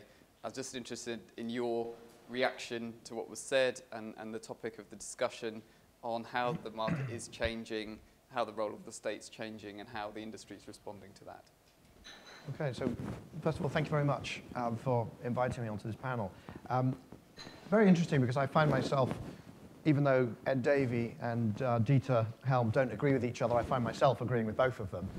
So somebody can perhaps explain that. But I was also struck by the extent to which those discussions are happening in a kind of UK policy bubble and divorced from some of the microeconomics of the underlying sort of technologies and also the financeability of some of those technologies, because what we're seeing is just very dramatic in terms of the reduction in cost of clean energy technologies, and they hint at it. But at the beginning of this year, probably it'll be one of the news stories of the year worldwide, was a solar project in Dubai, which came in at 5.8 cents per kilowatt hour, US cents per kilowatt hour. Now, obviously, Dubai is not the UK for solar, right? But the point is that that is just dramatically different from 3-5 years ago. We don't see such dramatic improvements, but we do see them in wind. If you read the UK papers, if you sit within the Westminster Beltway, you don't realize that the cheapest form of new electricity anywhere in the world is actually wind at 4 cents, 3.7 cents per kilowatt hour in the US Great Plains, in India, in China, parts of Australia, and so on. Here, you would think that wind is just this sort of ridiculously expensive rich man's toy, and the offshore wind is even worse. And that simply isn't the case if it's done right. The second, and by the way, it doesn't mean that I think that the whole system should be wind and solar. Another thing that didn't come up was the huge impact that should be delivered by energy efficiency. And I speak as a homeowner who's just renovated and reduced my energy demand in Bayswater by 60 or 70%, and it just wasn't that difficult. Deep renovation, lots of insulation, tape all the air holes, figure out some passive ventilation, and you're basically there. And yet, successive governments simply fail, whether it's regulation or whether it's incentives, simply fail to deliver that. And so we saw some things missing there from the discussion. Technology, an observation on technology. Everybody furiously nods their heads. Oh, we need more R&D. The problem with that is that energy technologies, a lot of the cost reduction comes from two things: scale and deployment, three things: scale and deployment, system effects, and also a low cost of finance. So if you look at solar now, to use that example again, frankly, whether the module costs 60 cents per watt peak or 40 cents, a lot of the cost, much more of the cost now comes from installation, and it comes from the financing cost. The reason why Dubai had 6 cents, sub 6 cents solar, and other places have much higher. Of course, you know, even if you, I mean, you know, you're going to double it because UK is not as sunny. But one of the reasons is they got 86% debt on that project at 4%. Why? Because of policy stability. So if you want to do renewable energy, then we've probably chose some of these stupidest ways of doing it by imposing enormous amounts of policy uncertainty and instability across Europe. Southern Europe, retroactive changes; Northern Europe, permanent reviews, and then complexities of the policy regime. I came here a couple of years ago, I think 2 or 3 years ago, and I talked about a midden of regulation for renewable energy. And by a midden, it's, you know, it's a medieval garbage heap, which you could excavate, and layer by layer you will find the remains of policies brought in by previous governments. And I think you started off with quite a nice sort of overview. What you didn't mention is that after all of those changes, decadal changes, there are bits and pieces left. And we've got a carbon levy and a trading system which doesn't work. So then we have a floor price, and we've still got green certificates gumming up the system, and we've got a feed-in tariff, and we've got now contracts for difference, and we've now got capacity. And there's two things. Speaking as an entrepreneur, every single one of those has a cost, and it slows you down and makes you just think, do you know what, why don't I just go and do this in some other country? But also, each of those things shuts out new entrants. And that's something that we are now in a kind of pre-Cambrian flowering of technologies. And I have a fuel cell in my home which produces electricity so it competes with EDF. And all sorts of wonderful things that you can do. The technology, we talk a lot about storage, as though storage has to be a battery. No, storage could be a car. Storage could be a heat pump that uses electricity in a different way. It could be, because it could be just warm water. There's so much competition, and we need the new technologies, we need the new business models, and we need the new players. Innovation comes from people like Elon Musk. It comes from people like Tony Fadell of Nest. In transportation, it comes from companies like Uber. It comes from OVO, which seems to employ most people as they leave Policy Exchange. But those are the players that you really need. And so I think when we look at policy and the revenge of the state, or the title of this, one of the key lenses to look at has to be, does it enable or block new entrants? As simple as that, because trying to sit and fine-tune it and say, well, you know, the Soviet Union only failed because the central planners were not as smart. They didn't have a policy exchange to advise them, or they were insufficiently smart, or their computers were not big enough. But we can do it better this time. Not going to work. And I've argued elsewhere for a dramatic deregulation, price signals coming into the system. I don't think that Ed Davey even knows some of the ways in which price signals are distorted in the current system. So I have on my home solar, I can buy electricity from a competitive market. So I buy it at 30 pence per kilowatt hour. but I'm pretty much forced to sell any excess for 5p per kilowatt hour. And these are just byproducts of intervention on intervention on intervention on intervention. That midden that has built up is enormously distortive, and I think we need to do a lot more to strip it out and get rid of it. I'd like to bring in Rupert on just building on that. Rupert, you have produced a couple of papers recently, as I mentioned, one for Reform, which looked at EMR and the way in which that sort of ameliorated the market, and then secondly, Centre for Policy Studies looking at renewable subsidies. So I wondered whether you'd like to build on Michael's comments.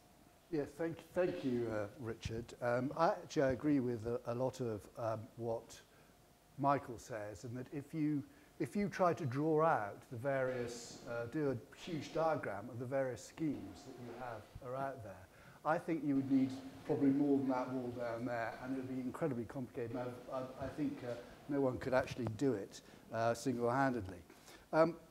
First, I'd like to just readdress the premise of today's event, the return of the state, a premise that I agree with in the sense that it has happened. And it's important to understand what the state is now doing. It's setting prices for low carbon generation via contracts for difference. It's awarding those CFDs, which the DEC says admits is a form of public spending. It imposes levies to fund difference between the CFDs and the wholesale price. It decides on the mix of generating capacity. If I could take the point about, why should one go for if you like, for an option between the market on the one hand and nationalisation on the other. I think the first point is to ask how is it that renewables, intermittent renewables, have in effect destroyed the functioning of the market? In most markets, subsidies are regarded as a distortion of the market. And state aid is looked on, very frowned on by the competition authorities, particularly in Brussels. Unlike, say, nuclear, subsidising intermittent renewables is particularly problematic for two reasons. First of all, their cost structure. You've got very high fixed costs and virtually zero marginal cost. And secondly, their output depends essentially on weather conditions. Now, no investor can recover the cost of their investment based on near zero marginal cost. Now, with CFDs, the renewable investor is in a happy position of being given a price, being given a price guarantee. But the investor in dispatchable technologies really has to pick up the residual risk and the highly volatile wholesale price. So the result is really wholly predictable. If you look at the Ofgem segmental analysis for 2013 produced for the Big Six, 5 of the Big Six lost £400 million on their coal and gas-fired assets. Now, you can't build, you're not going to have future investment based on those very considerable losses. And in Germany, things have got so bad that E.ON has decided to spin off its loss-making nuclear and conventional generating assets. Now to the financing piece. Stephen Littlechild has estimated a £23 billion net benefit from privatisation. And a large chunk of that came from stopping the CGB doing what it was going to do, which was building a huge range of new coal-fired power stations and a very extensive nuclear stations. So there was a big capital allocation piece that went from the state to the market. And the other thing that happened was there was a very considerable increase in labour productivity. And between 1994 and 2004, output per hour in the energy sector, more broadly defined than just electricity, rose. It doubled. Now, from 2004, that productivity gain has gone into reverse. Output per hour has fallen by around 40%. So we no longer have the benefit of market allocation of capital, and the labour productivity piece is now has been going in the wrong direction. So the question is, what are the customer benefits from using private capital over and above the use of the state's balance sheet? Now, when the private finance initiative was being developed at the beginning of the 1990s, the Treasury set 3 requirements. The public sector should only prescribe outputs. Prescribing inputs was a complete no-no. risk should be allocated to the party best able to manage it, and a PFI project should demonstrate better value for money than the public sector comparator. Now look how EMR fares against those three requirements. It fails in every single one. It mandates inputs in the form of renewables. Instead of efficient risk allocation, EMR is about de-risking investment in renewables, transferring price risk to customers, and political risk, which Michael has talked about, is allocated to renewables investors. And at no stage has there been any assessment of the costs of EMR against a public sector comparator. And so far, I would suggest, what EMR demonstrates is that there isn't really a third way between the market and renewables. The choice is really, therefore, between the market on the one hand and mandating renewables on the other. Just to bring in Stephen as well. Stephen, I was quite taken with your response to the CMA's recent report, where as well as sort of pointing out they appear to have rubbished some of the theories of harm, you also seem to be pushing an argument which was essentially saying that regulation itself is sort of, or the level of regulation that Ofgem's brought in is demolishing competition in the market. So just sort of contrasting, Rupert sort of presents this picture of should we either renationalise or leave it back to the market, and part of your narrative seems to be along similar lines.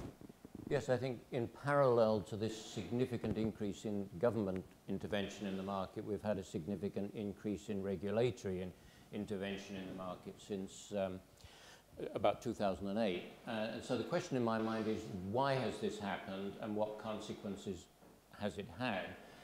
Now, as to why it's happened, it seems to me the answer, why we've got so much concern in this industry over the last 10, 15 years, is in a graph that the House of Commons produced. I don't know how far you can see this. This is the technological device we use in this room, I'm told. This is domestic energy prices in real terms over the last 30, 40 years. What it shows is that there was an increase in price from 1970 up to the early 1980s. From the 1980s for 2 decades till the early 2000s, there was a steady reduction in real terms. What we now realize was a golden age. We didn't always feel like that at the time. But since the early 2000s, there has been a dramatic increase in real terms in the energy price for domestic customers. It actually doubled in real terms in 5 years. It's the most significant, the most rapid increase to the highest price in living memory, followed by about 5 years of the most erratic fluctuating prices, which haven't actually gone down. So that, it seems to me, is why the media, many customers, politicians are very agitated and feel the need to do something. Now, that seems to me is what has been driving Ofgem to change its policy in 2008. Now, Ofgem hasn't been arguing, I'm sorry, I should have said, what is the explanation for this increase in prices? Basically, 3 possibilities. One is external fuel costs that have gone up in world market prices. The second is government policies of various kinds that have increased the cost of producing and supplying electricity. And the third is energy company retail profits. I'm concerned with the third of these, and that's what Labour Party policy, for example, is based on. How much of that increase is accounted for by company supply business profits? The answer is it's the thickness of that line over the last 10 years. If companies had made 0 retail profits over the last 10 years, you would not have noticed the difference. So that is not the explanation. But now it seems to me it has driven regulation into a new and more interventionist phase. And Ofgem, to be fair, has not said there are excessive profits or prices. What it has said instead is that these prices are unfair. What it means by that is that there are differentials in prices. People are paying high prices and some low prices. And it's taken action to deal with that. Until 2008, Ofgem basically said, if you shop around, you can get a lower price, so the market is working. Since 2008, Ofgem says if you don't shop around, you'll pay a higher price, so the market's not working. And it's taken various different policies to try to eliminate or reduce these differences in prices, sometimes by explicitly prohibiting differences, other times by removing differentials, prohibiting differentials or discounts, and most recently arguing for simple prices which it claims will be fair. Now, what has been the consequences of these fair and simple prices on the extent of competition in the market? If we measure competition by one measure, the extent to which customers switch between one supplier and another, what has happened to that? Well, you can see my second graph here, which is DEC data on switching. It increased from 15% in 2003 pretty steadily till 20% in 2008, when Ofgem started its interventions, since when it's steadily decreased, and it's around about 10% now. So Ofgem's actions with the intent of bringing about fairer prices and a more competitive market have actually halved the extent of switching and reduced the extent of competition. And my final question is, what has this done to prices and to customers? Well, Ofgem's plan back in 2008 was to reduce these unfair differentials by £500 million. That was its calculation. What it didn't say very loudly, and you can find in the small print, is that it accepted that these would have to be met by increases in other prices of £500 million to enable suppliers to remain at the existing level of profits, which Ofgem didn't think was excessive. So the idea was that there would be a rebalancing with no increase in supplier profits. What has happened since 2008? Supplier profits have gone up by £1 billion approximately per year. So that means customers are paying, presumably, another £1 billion. Now, who's paying this? I think the CMA will be able to shed some light on this. My guess is it's not the active customers who are still shopping around who are paying. It's the less active customers, some of them more vulnerable customers that Ofgem particularly wanted to protect. They are paying an extra £1 billion per year. So I'm afraid my conclusion is that Ofgem has stepped in with a more interventionist, active, restrictive policy, which instead of promoting competition and protecting customers, has actually reduced competition, and customers are worse off as a result. So Stephen, there seems to be 2 points within what you're saying. One is this sort of segmentation of customers into the active switchers and the non-active non-switchers. So that's kind of one problem. Then there's another question really around how much money the suppliers make and to what extent that has led to the price increase. It seems to me that the suppliers aren't making that much, and that is not the cause. The rhetoric around this is that the suppliers are making vast profits, but the reality is, from what you're saying, from what the CMA are saying, that's not really what this is about. The price rises that have occurred have been largely to do with commodity prices and to an extent policy costs.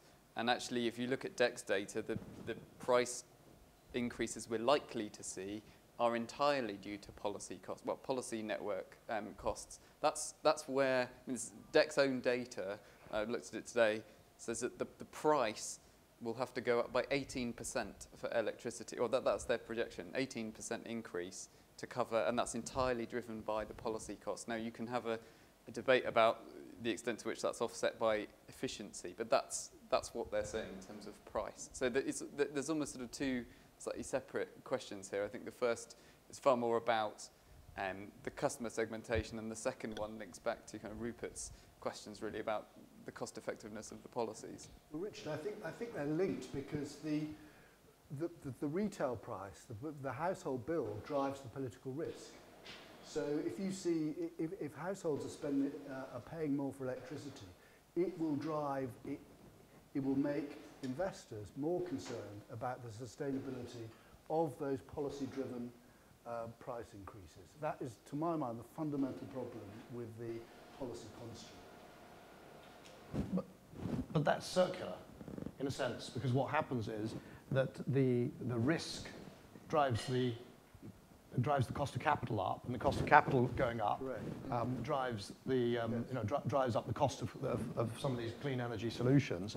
And it seems to me the only people who benefit is the Daily Mail, who fuel the whole thing by getting everybody into a high state of dudgeon about this terrible failure of everything. What's actually happening? I mean, the interesting thing was your point about the productivity, because surely if you thread that together, the loss of productivity with all of it, this is a failure of competition. This is trying to over-engineer competition, and it is a failure of competition that is essentially, it's not even providing profits, because what they're doing is squandering the profits in a failure to be productive. I mean, we've seen this. It's telecoms 1980, it's airlines 1980. We've seen this. The only difference being that politicians care a lot more about lights going out than about somebody not being able to put their telephone call through. But other than that, we know exactly what's going on. It's over-involvement in the markets, pre-1990s style. Could I respond to your... You'll never solve these problems by intervening again on top of all of this. Never. You said there were two issues here. The first one being the segmentation of the market, which I think you described as a problem.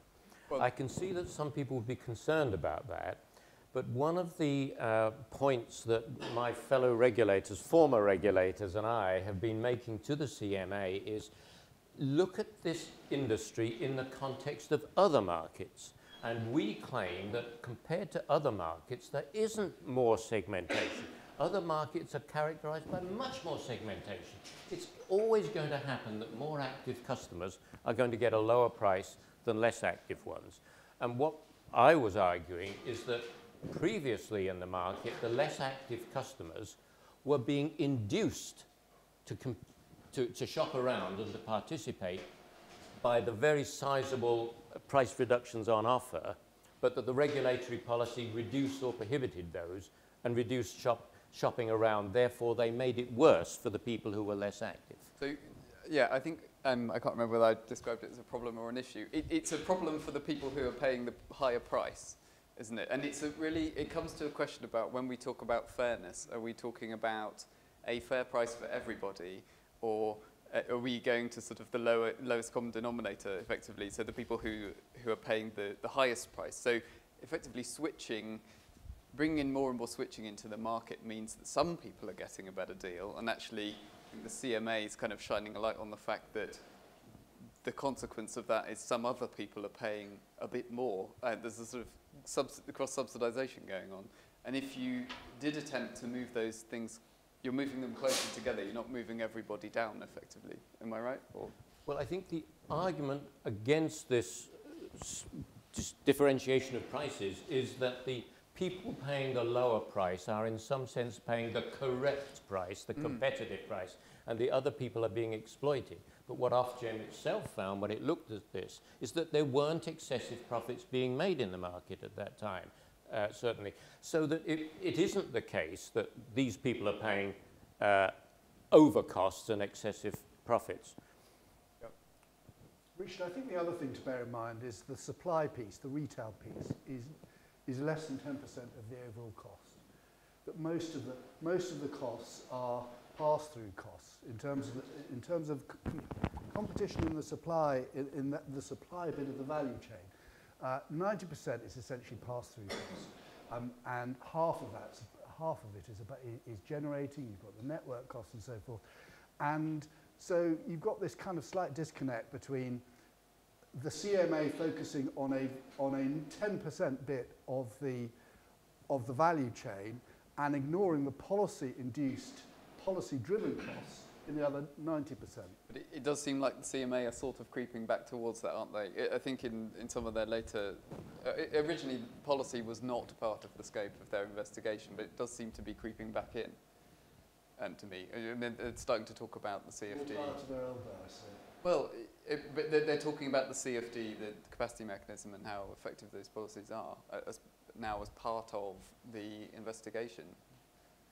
It's very early to say, but the signs they're giving out are they're steadily knocking down theory of harm after theory of harm, what is left standing, as you say, some concern about the government policy there, and regulation.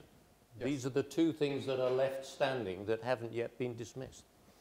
I'm conscious of time. We'll have Caroline coming onto the stage in 10 or 15 minutes, but if there are any questions that anyone has to pose to any member of the panel, maybe if you could raise your hand and we'll get the mics roving around. I think there's a gentleman halfway back on this side. Hello, Patrick Agar, Lambert Energy.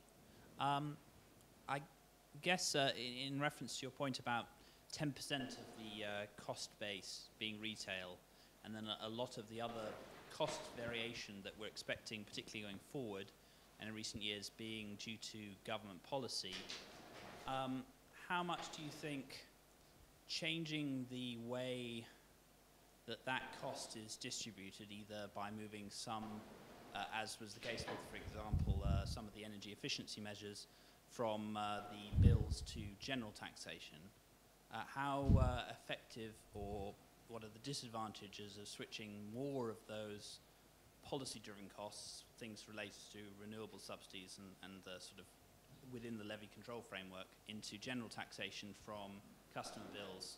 What effects do you think that might have? Well, the environmental and social obligations are 13% of total cost, but you're going beyond that in terms of the levies on CFDs and so forth to pay for the CFDs. I have to say, just generally, I don't like things being paid out of taxation. I don't think it's kind of the further you pull cost away from where it's incurred and where the benefit is arising, the worse the outcome. So I kind of, in principle, I don't like the suggestion, but I think you have a fundamental problem in that the government wants, the politicians mandated a renewables target in a very tight time frame. You think, well, why don't the politicians pay for it? But the problem is the politicians don't have any money. It comes out of the taxpayer. So you kind of go around in a circle on that one. I mean, I think other things to bear in mind, that there is the problem of overall deficit reduction and so on. There is a question about the regressivity, or, you know, is it regressive? Yeah, distribution impact. So doing it through levies is quite clearly more regressive.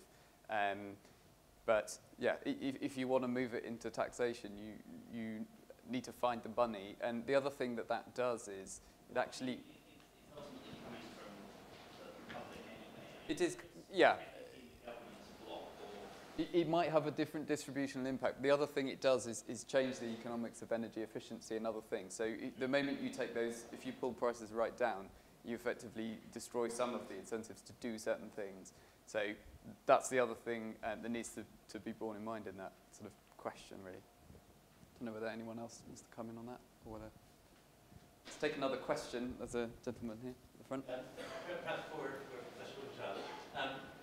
At the time that you were running Alpha and the vertical integration was being done away with for the first time, my impression, I wasn't following the sector at the time, was that you were trying to break the long-term contracts that allowed sort of that cost to be passed through to customers. More generally, sort of monopoly, the regional monopoly relationships that allowed any old investment to be remunerated. The whole idea, as I understood it, of supply competition was to encourage people to, the most important part of supply competition was to encourage people to procure well.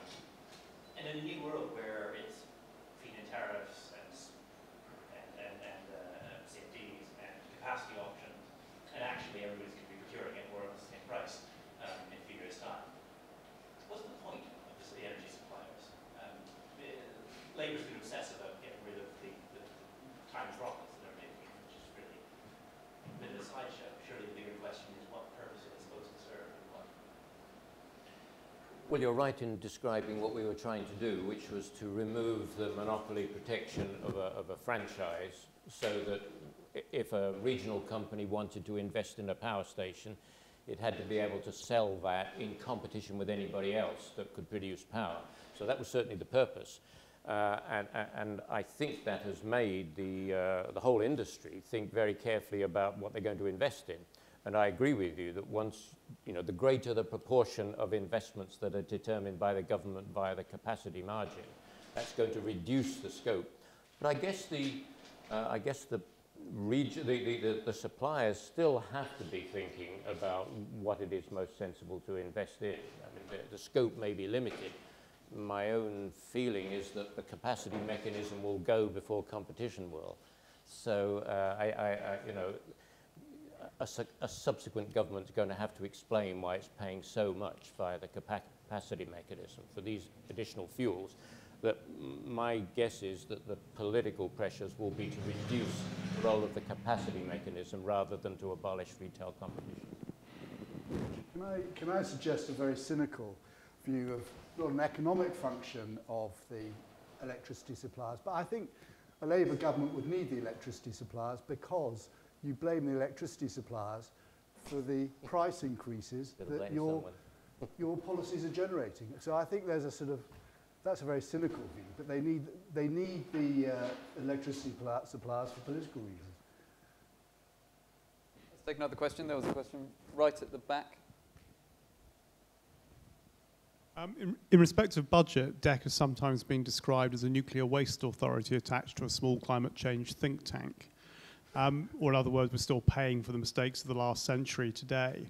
Does the Hinkley Point deal mean that we're about to do that all over again on a vast scale?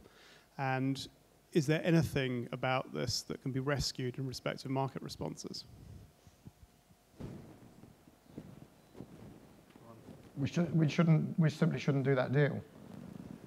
We can't pretend that there was a price set in any sort of competitive way when there's only one provider that was at the table, and we should simply stop it and we should restart it if and when there are competing nuclear technologies. I study nuclear engineering. I mean, so I would like there to be.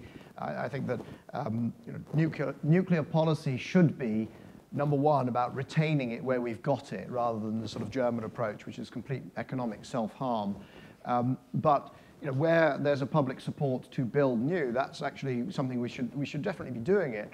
But we've got to have price discovery. If you don't, then we simply shouldn't pretend. So the whole doing it within the framework of EMR and so on, this is just nonsense. This is simply a bad deal all round.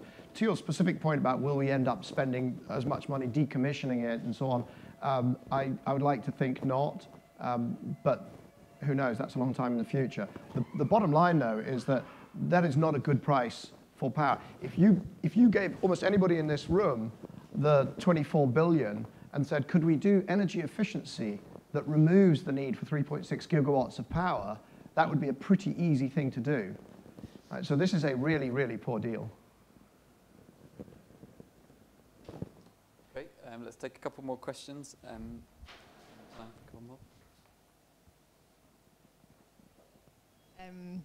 Cat White, Scottish Government. I was very interested to think about these sticky consumers that we talk about and the lack of switching, and actually underneath those who don't engage are potentially some structural features as well as behavioural features. So in Scotland we have a large section of the market off the gas grid who can't choose between dual fuel bills, for example, or have specific meters like dynamic teleswitched meters. So it's not just a behavioural thing. So I kind of wonder, is there a sort of social function where we need market or non-market solutions to some of those problems?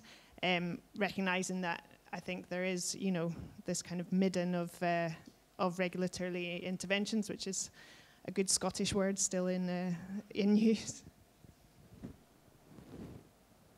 Well, you may not have customers on the gas mains, but you could still get competition for the electricity supplier.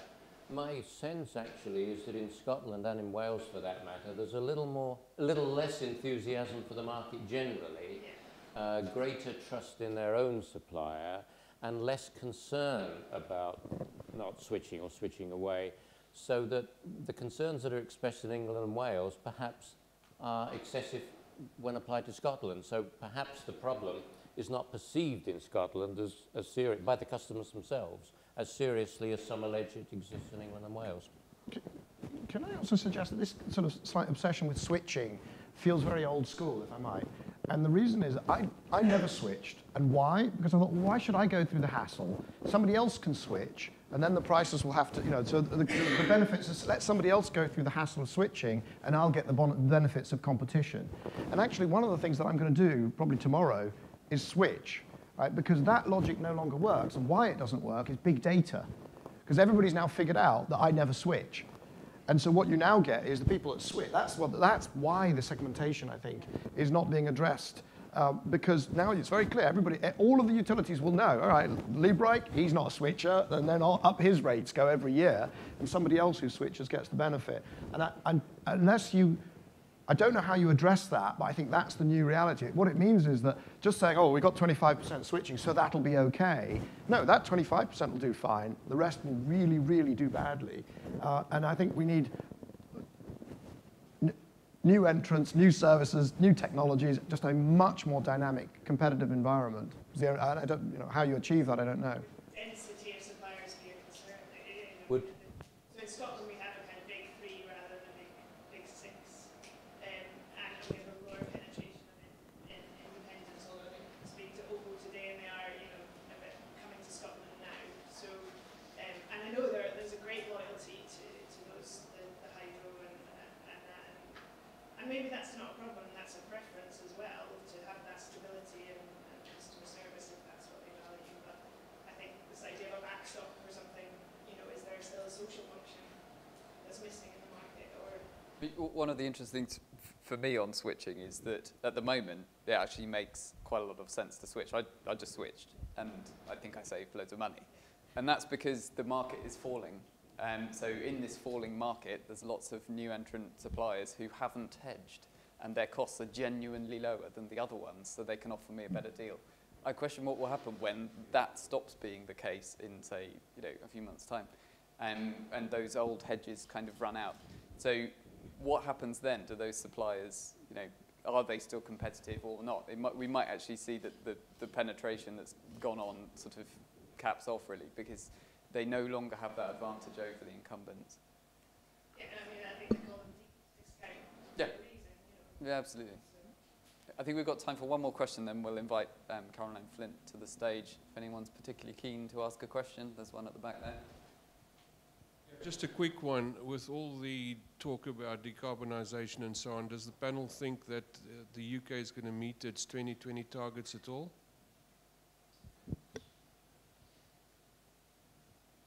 Which 2020 target are you thinking of specifically, of the many? And biofuels or green fuels that the UK has signed up for under their renewables. To the European Union? So the renewables, I think the data shows that there's been strong progress, and on the carbon budgets, well, we've got someone from the Committee on Climate Change here, but I think we're basically concluding that we've met carbon budget 1, and we should probably meet budgets 2 and 3, but 4 might be a bit of a challenge.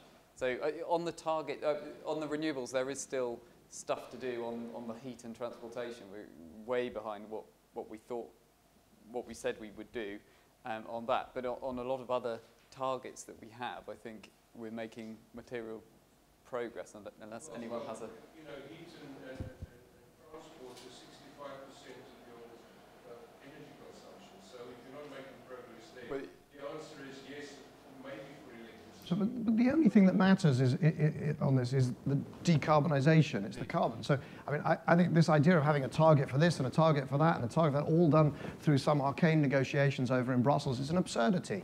So I think it's an extremely good result that we don't have 2030. There is no way that somebody over, you know, either one person or some cabal of ministers or anything over in Brussels would know better than domestic policymakers how to achieve decarbonisation. If we want to do it through nuclear, if we want to do it through transportation, if we want to do it through energy efficiency, those are decisions that should be made here in the UK. And I don't think that expressing them as 5-year plans is a particularly helpful thing to do. So I think that we should focus on the big one, which is the carbon, and just say, well, I don't really care whether the intermediate ones and different segmental ones are met. I think we should never have had those targets in the first place. And if we miss them, so what? You know,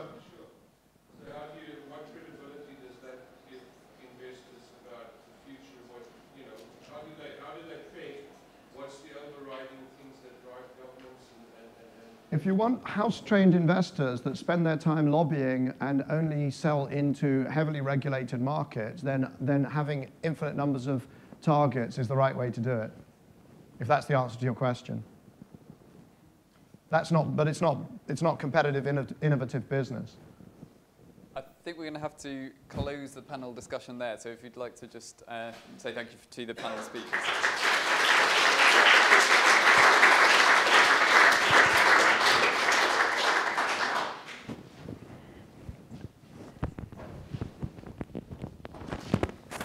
We've basically got a bit of time left to have Caroline Flint is going to come and give a speech, and then we'll have just a short amount of time left for a bit more Q&A after that. Caroline, would you like to take the podium?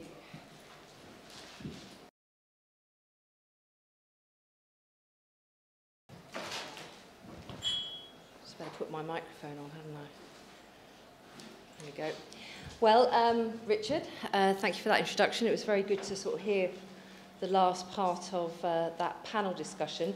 My very first speech, actually, as Shadow Secretary of State for Energy and Climate Change was actually here at Policy Exchange in October 2011, 5 days after my appointment, and today I'm back, 5 days before Parliament is dissolved for the general election. So I can only hope you'll have me back again as Secretary of State, although you understand that I probably can't commit to doing it 5 days after the election at the moment. That's because I'm going to be busy implementing the price freeze. This afternoon, I want to briefly set out what I think is the right balance between the market and the state, and what this means for my approach to energy policy and how it will be translated into the policies we'll put before the country at this election and hope to implement afterwards. So let me start with a simple observation, but one that may be controversial, which I think goes to the heart of today's debate. Energy is political. I say simple because choices about where and how we source our energy, how it's bought and sold, how we reconcile competing interests are fundamentally and obviously political decisions. But controversial too, because I know there are some of you that say you'd like to see politics taken out of energy policy, who believe that if energy was simply left to the market, free from the meddling of politicians, we would not find ourselves in the mess we are in today. But I have to say to you, when the gas and electricity businesses were privatised in the 1980s, the promise was of a competitive market that would deliver a better deal for consumers, competitive prices and sustained investment. And over 25 years later, it is acutely clear that privatisation has failed to deliver on this promise. For many households and businesses in Britain, gas and electricity prices are uncompetitive. The market has failed to unlock the investment the country needs, and energy has lost its social licence. Neither can government negate their responsibility to take action on consumer concerns and the need for a positive policy framework to encourage investment and ensure security. So the lesson from that for all of us is that a healthy market must be a managed market. So as Energy Secretary, I will reset this market to ensure we deliver on the original promise of privatisation, and there are three big changes I want to make. The first is to restore consumers' trust in the energy market.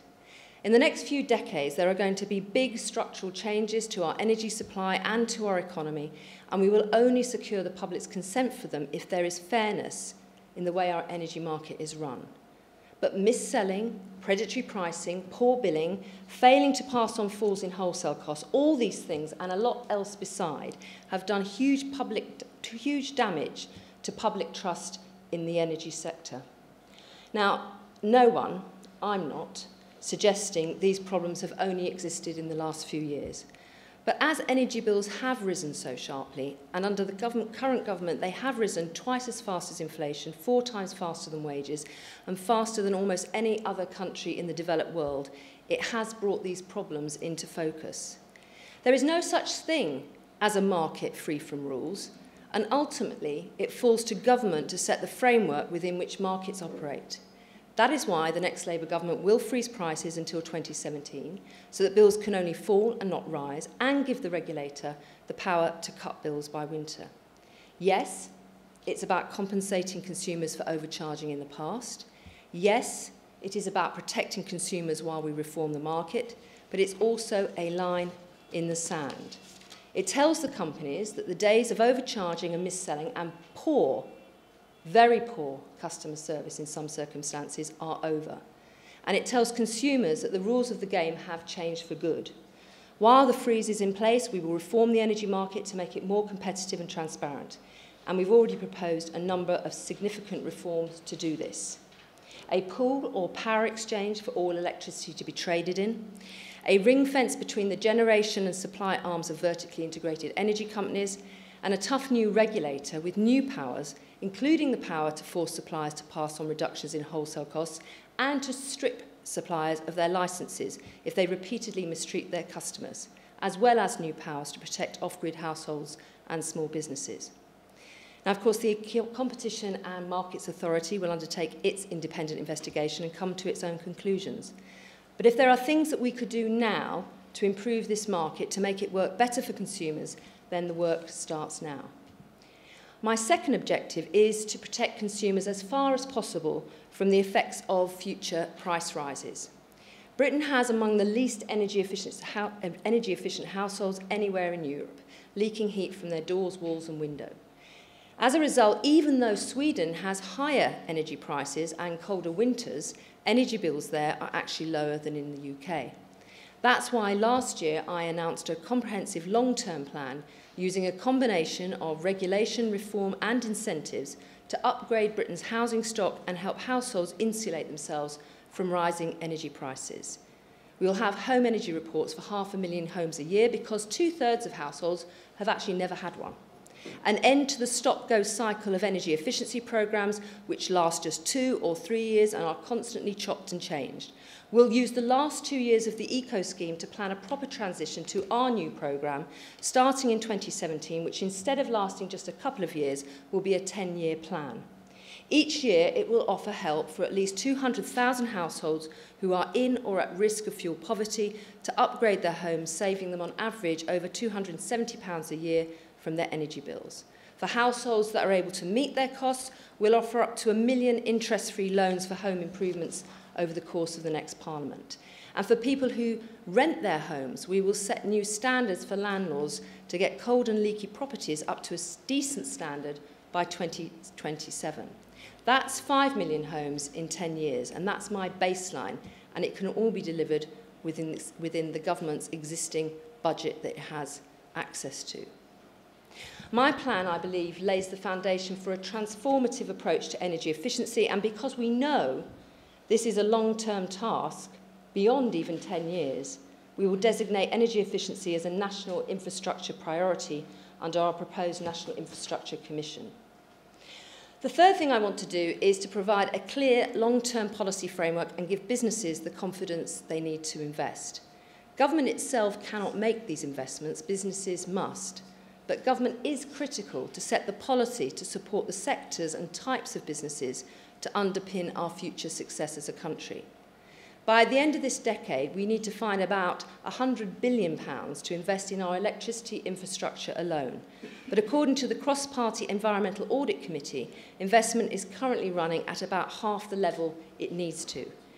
We've been clear throughout this Parliament that we support the EMR framework, but it's clearly not enough. So we will set a decarbonisation target for the power sector for 2030 to give investors long-term certainty about our energy mix and drive investment in renewables, nuclear and carbon capture and storage.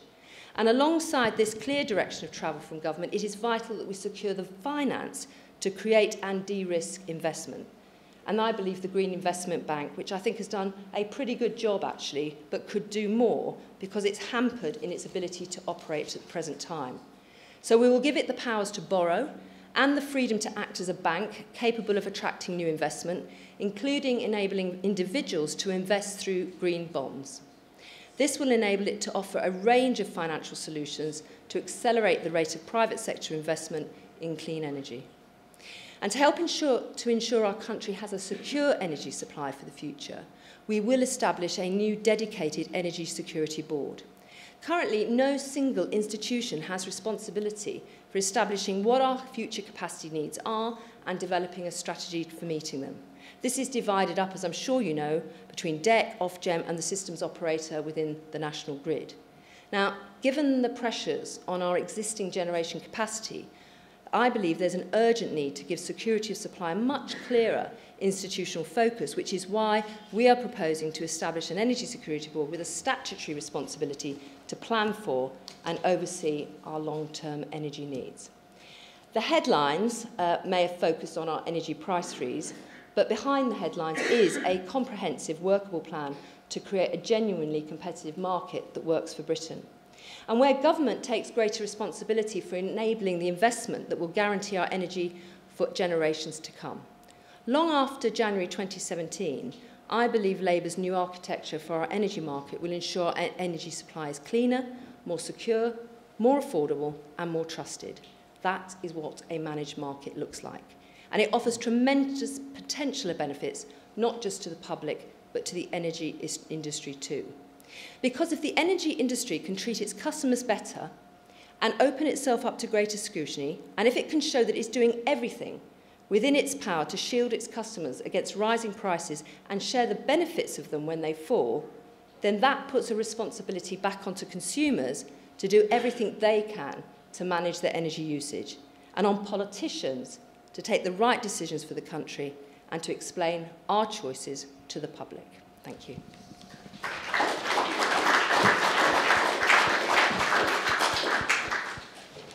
So, Caroline, that was very interesting.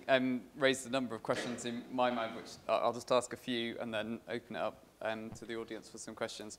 I'm very interested to know more about the price freeze, or the bill, the price cap, the bill freeze, and how it would work in practice, basically. I mean, I've sat down with suppliers, and they've explained to me the basis on which they came to the price reductions in their latest round, you know, the winter that's just gone. And one of the things that comes through in the numbers they show me is that they could, well, basically the increase in policy costs that's coming through is taking away quite a bit of the price reduction that they could have given, essentially.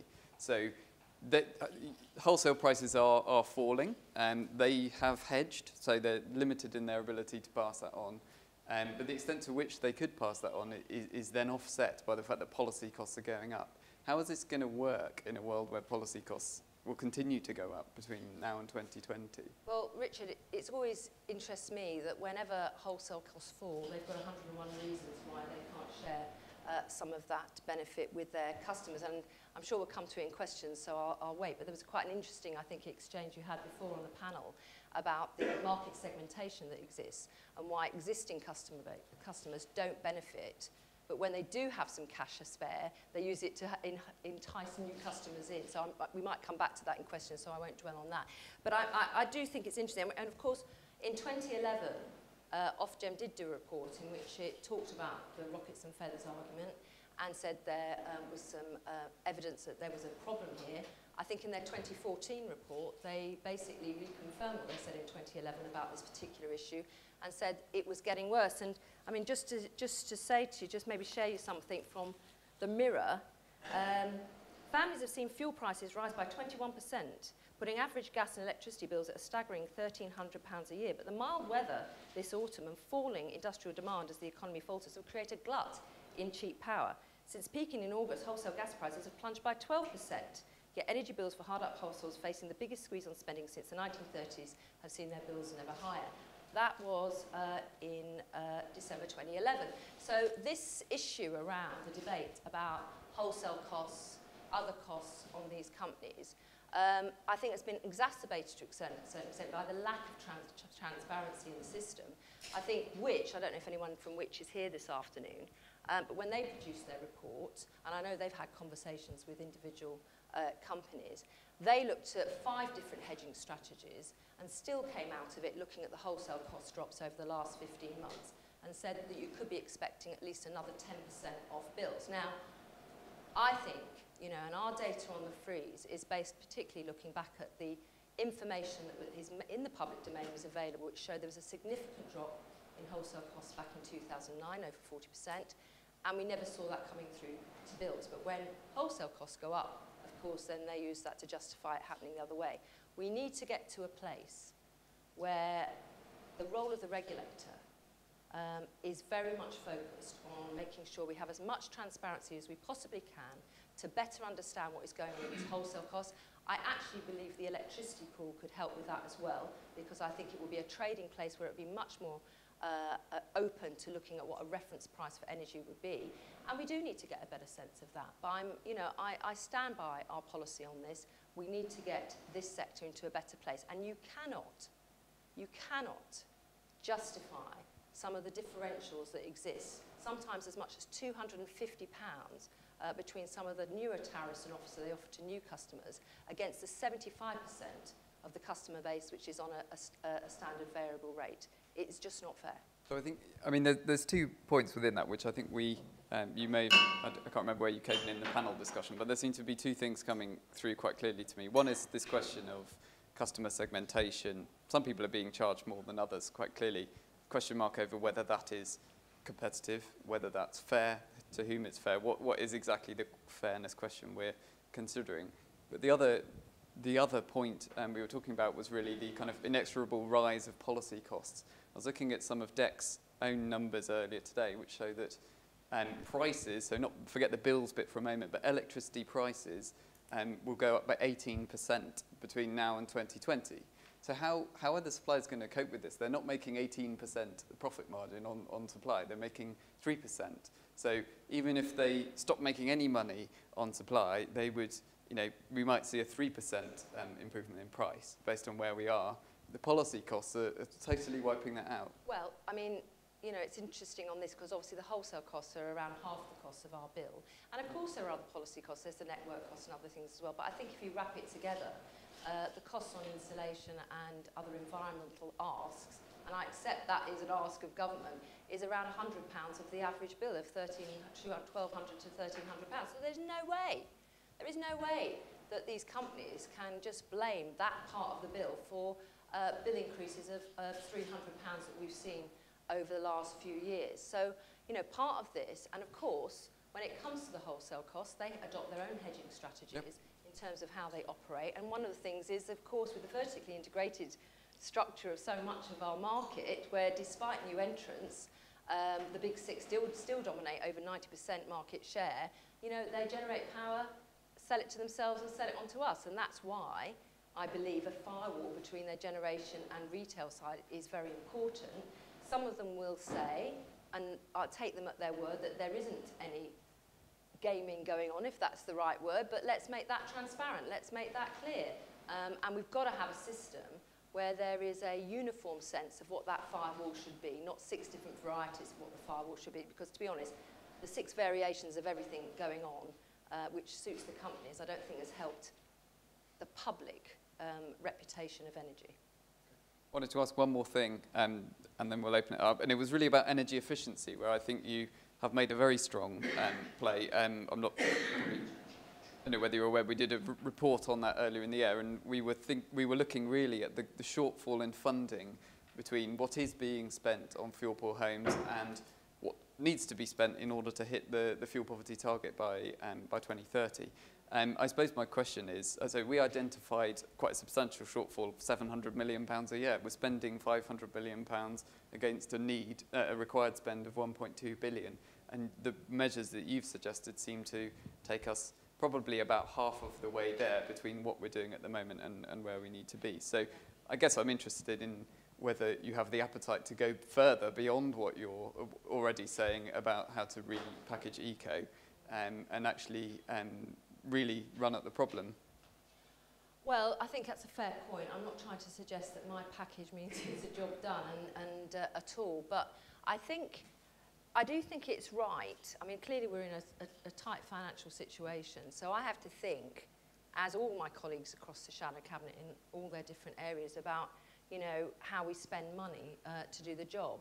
That's why my, if you like, first starting point on this is to look at the schemes that we currently have, which are funded in different ways, some of it from bills, some of it from within taxpayers' gift as well, and say, look, what has gone wrong with this, that we haven't met the targets? Why is it on eco? Only something like just about 60% actually goes to fuel poor, low-income households. That just doesn't seem right to me.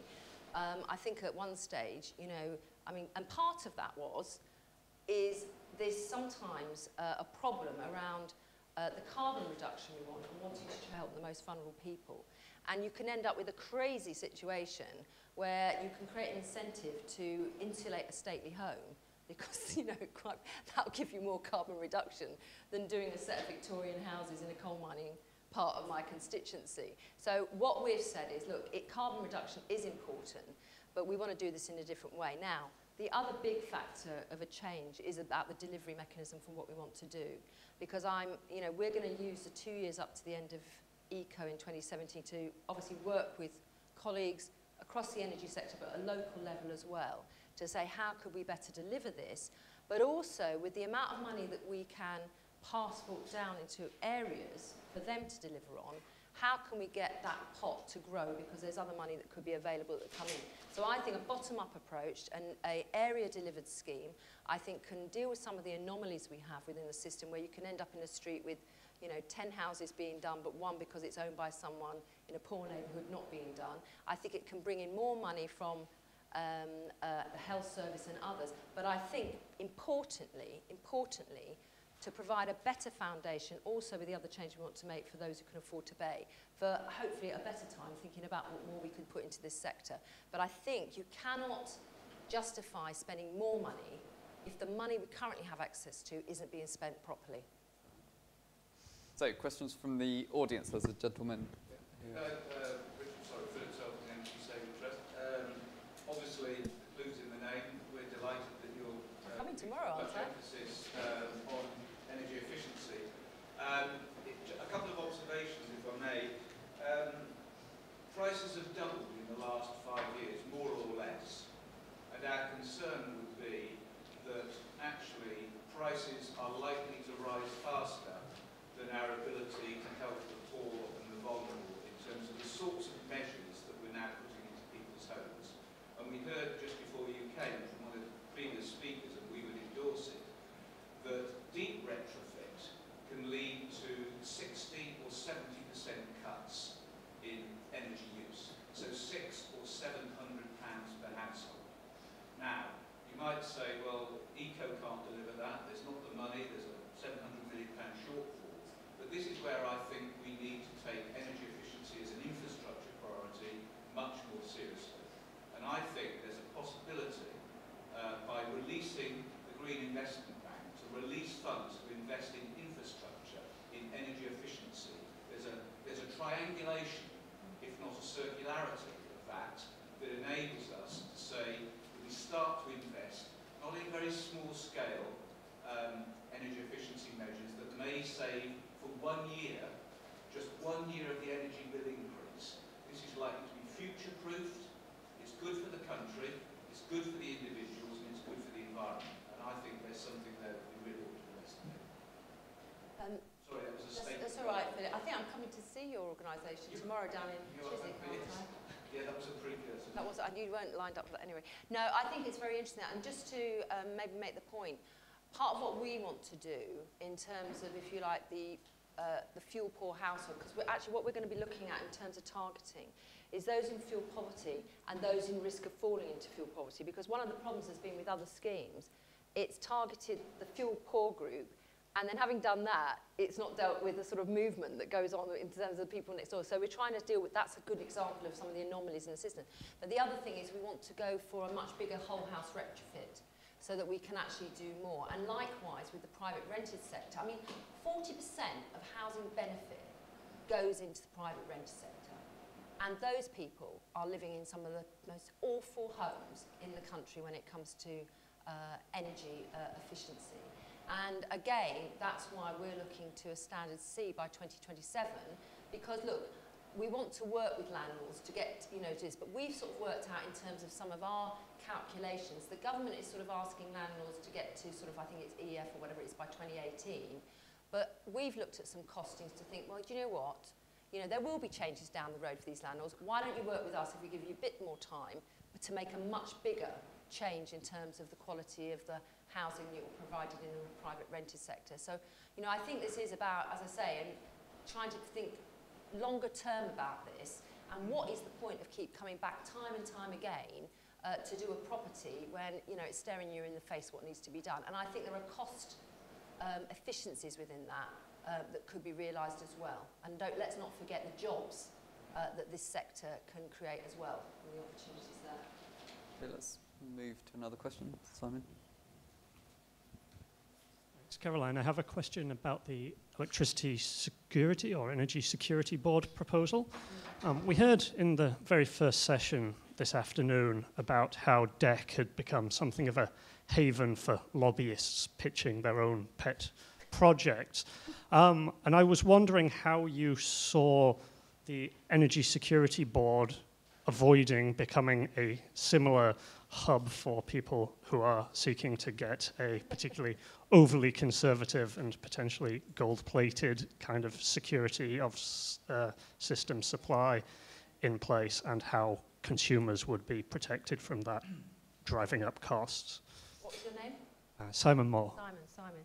It's a very good question. I mean, I think one of the difficulties in developing policy in this area is, you know, how you do get the right skill set and experience that can help you, but you don't want them, you know, you've got to manage that in a way that you just don't get sort of one view on this. And you know, any advice on how we get this right, I think, is really important. I've worked in a lot of government departments, and don't get me wrong, there's some fantastic civil servants, but you know, there's a lot of civil servants who job around from one department to another, and they don't necessarily have all the expertise and skill sets in some of the areas that they are basically making policy for. I'm not blaming for that, but you know, that's there. And sometimes actually you do want, and I suppose politicians can come into this, you know, I sometimes think the best job of a politician is to be the person saying, the emperor's not wearing any clothes, you know, because sometimes you can get too many people all in the same place, all just patting each other on the back and not asking the awkward questions.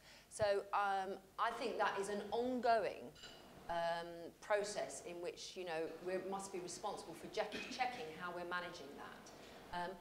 On the specific issue about the Energy Security Board, look, when we produced our green paper on market reform, the reason why I wanted that in the paper was because I felt that, you know, we have, you know, the regulator, we have the Committee on Climate Change, but we didn't have, if you like, a sort of independent voice that could help politicians plan and help oversee this security side of this debate. And often it wasn't getting enough of an airing, to be honest, in the sort of, you know, general discourse on things. The responses back to our consultation on that have been quite interesting. It seems like half the energy sector would actually like it to do the job of basically taking over all the, you know, the balancing framework and everything else off National Grid. I suppose that depends where you're coming from in the energy sector. Others have said they want it more of a sort of advisory, assisting with policy type role. So I've been sort of quite open-minded about this. And the main thing for me was to have that, if you like, you know, tripartite group that helped bring the whole of these important issues to bear on what we need to do. But I think it is a good point, and I mean, any answers on a postcard as to how you resolve this poacher turn gamekeeper or gamekeeper turn poacher thing would be welcome. How do we make sure? So we've got a committee on climate change. We might have an energy security board. So we've dealt with sort of two axes of the trilemma. How do we need a sort of someone who actually represents consumers and affordability properly? Because I think that's me, isn't it? Well, is it? Yeah, maybe it is. Actually, I think the regulator should. I mean, you know, part of the job of the regulator, as far as I'm aware, is to sort of make sure that prices are cost reflective. It has had a role for many years to look at some of the ways in which the retail side of this sector has been operating. And to be honest, I mean, they seem to have revved themselves up a bit in the last couple of years, but, you know, the story is not that great. The story is not that great. And, you know, when I've asked, I remember hearing Angela Knight on a radio interview.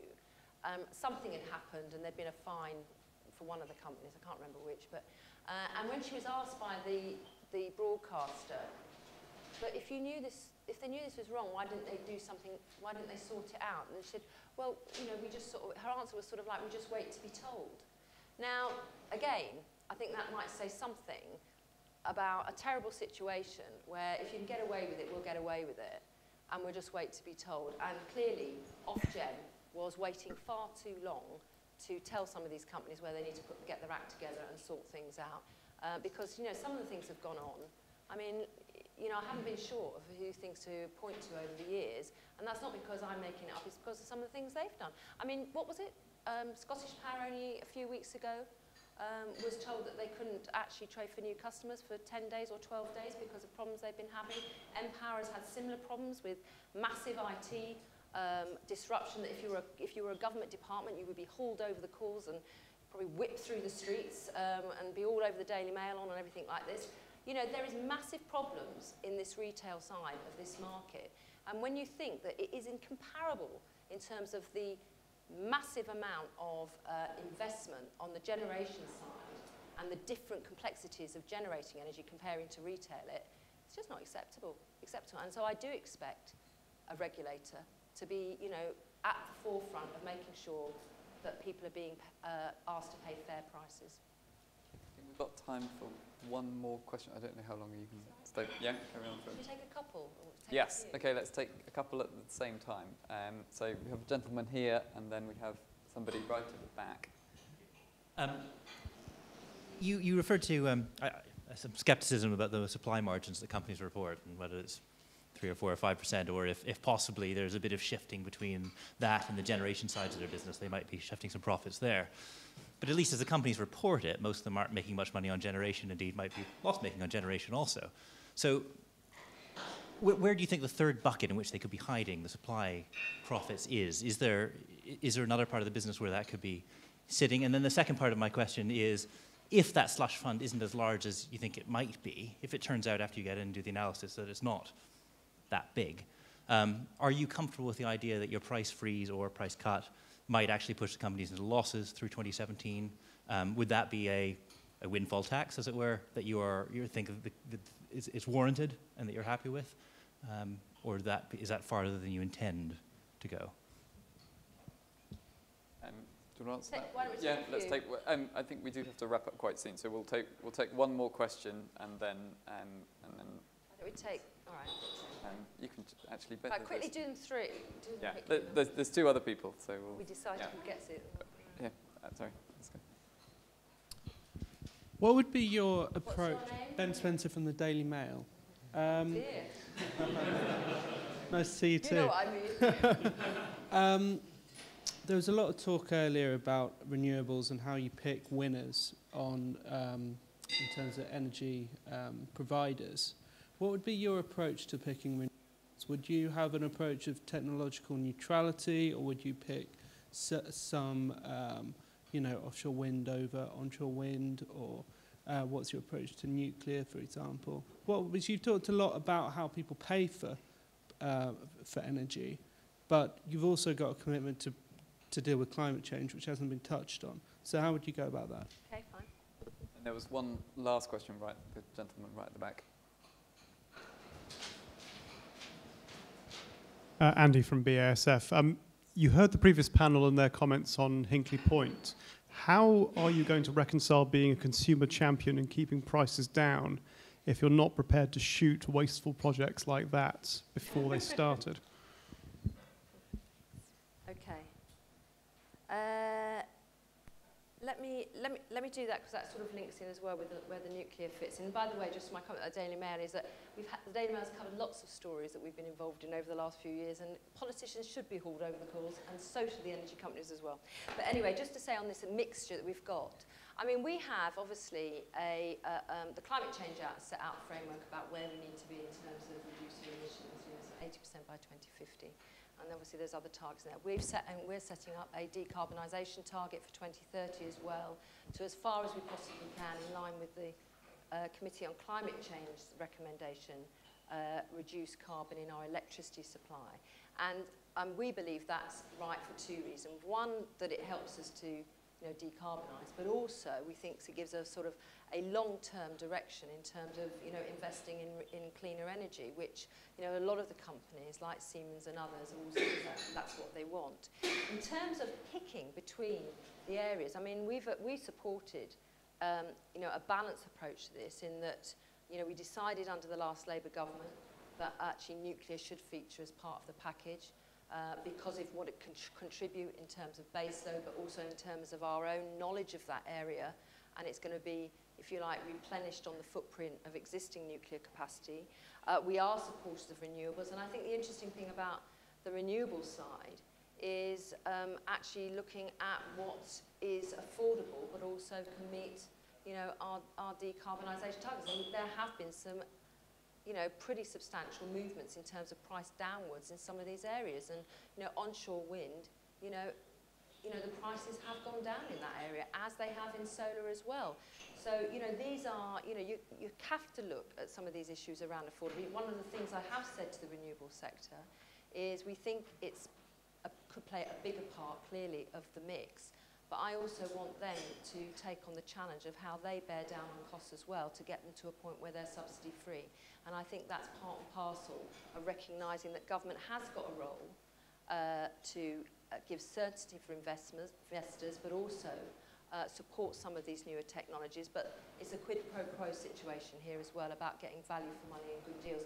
And interestingly, I mean, you know, we've not been at odds, you know, on every single occasion with the government. I think the recent auctions on CFDs were really quite promising, actually. I know solar was a bit disappointed because they didn't feel they got a bigger share of within that. But actually, I think they were, in terms of getting costs down, I think it was quite promising, actually, in that regard. But carbon capture and storage is another area. I mean, there's still, we're not quite sure how much, apparently there is still £1 billion that is meant to be supporting the development of carbon capture and storage. I mean, a fraction of that has actually been, you know, put behind it, and there's been a lot of delays. But again, you know, that, you know, is a real technical option going forward in terms of gas, but also it could help us get more out of the North Sea oil and gas fields as well. And there could be an industrial application for CCS as well to help those industries that want to keep their emissions down. But we've barely seen any movement on that in the last 5 years. So, I mean, you know, it's not about me picking a particular type of technology, because it's about trying to make sure that, you know, we encourage them in their different ways, but at the same time put downward pressure on the cost of it too. And on nuclear, on the Hinkley, look, I haven't got access to all, as you don't get it in opposition, all the information that went behind the strike price for Hinkley. And you know, if Labour wins, no doubt, you know, that might be across the desk in a short space of time. What we have said was interesting. I did think it was interesting that when the EU looked at it, I think, again, they made some helpful contributions in terms of some cost reductions. And one thing we have said, and this doesn't mean we're against nuclear, because I think it has got a role to play, that we think there should be a further review in terms of the structure of how those negotiations are run. Interestingly, I actually believe our electricity pool or power exchange will be helpful in this regard as well in terms of setting a reference price. But you know, with CFDs and the cost of energy, the government is having to already to set its own reference price in order to make these deals. But it's not very transparent to anyone outside of those people in that room making that deal. And I think there's a hell of a lot more we can do to open that up, personally. I think that's my view on that. On the supply margins, over the last 4 years, on a number of occasions, I'm not going to name any names, but, you know, somebody said to me, you know, we're not making any money, we're not making any money. And I have to say, occasionally I have to turn around and say, well, why are you in the business? You know, what is it that's driving you? Now, part of it is that you think to yourself, well, if it's that bad, you know, why don't you go off and let the smaller suppliers come in, or let some new entrants come into the whole thing? But part of it is the vertically integrated nature of these businesses. And, you know, actually on the generation side, in the last 4 years, there have been, you know, some healthy, I have to say, double-figure profits that they've made from their generation side.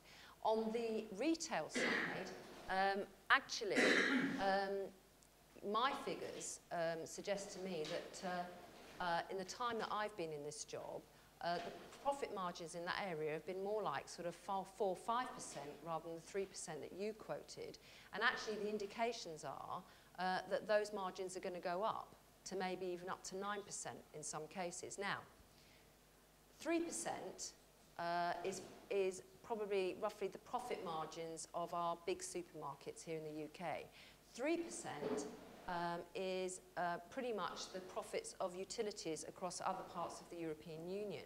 So again, I think it's fair to just beg the question, you know, why it is within the UK energy retail sector, they should be looking for profit margins just on the retail side I'm talking about, that far in excess of what they're asking for, they're expecting in other parts of the European Union, or with maybe some other comparable sectors. I mean, you know, the big stuff goes on the generation side. On the retail side, compared to running a supermarket chain or something like that and all the logistics of that, it's of a different order, to be honest. And let's not forget, you know, behind that as well, we have only got access as politicians to a certain amount of information. We don't know about what sort of bilateral deals go on and what money they make out of that, money they make from storage, money they make from other things within their firms. And of course, there's this issue as well, which may be perception, but we don't know, about how the costings when they generate and sell it within the company and then pass it on to us. So, I mean, I just want more transparency in this sector to open this up and to bring new, and the pool, to bring new entrants in, both on the supply side and the generation side, to make sure we can have a better conversation about what the costs are. And as a politician, I do accept, you know, that if we have that transparency and, you know, it does show that there's a legitimate prices going up, I have to deal with that. But, you know, let me be clear, you know, the price freeze will be there for 20 months while we do our market reform. It is about compensating for the past, but it's also to create a sense of difference going forward in this part of all our lives, which is so important. Okay, I think on that note, if we could just thank Caroline Flint for coming along and for speaking.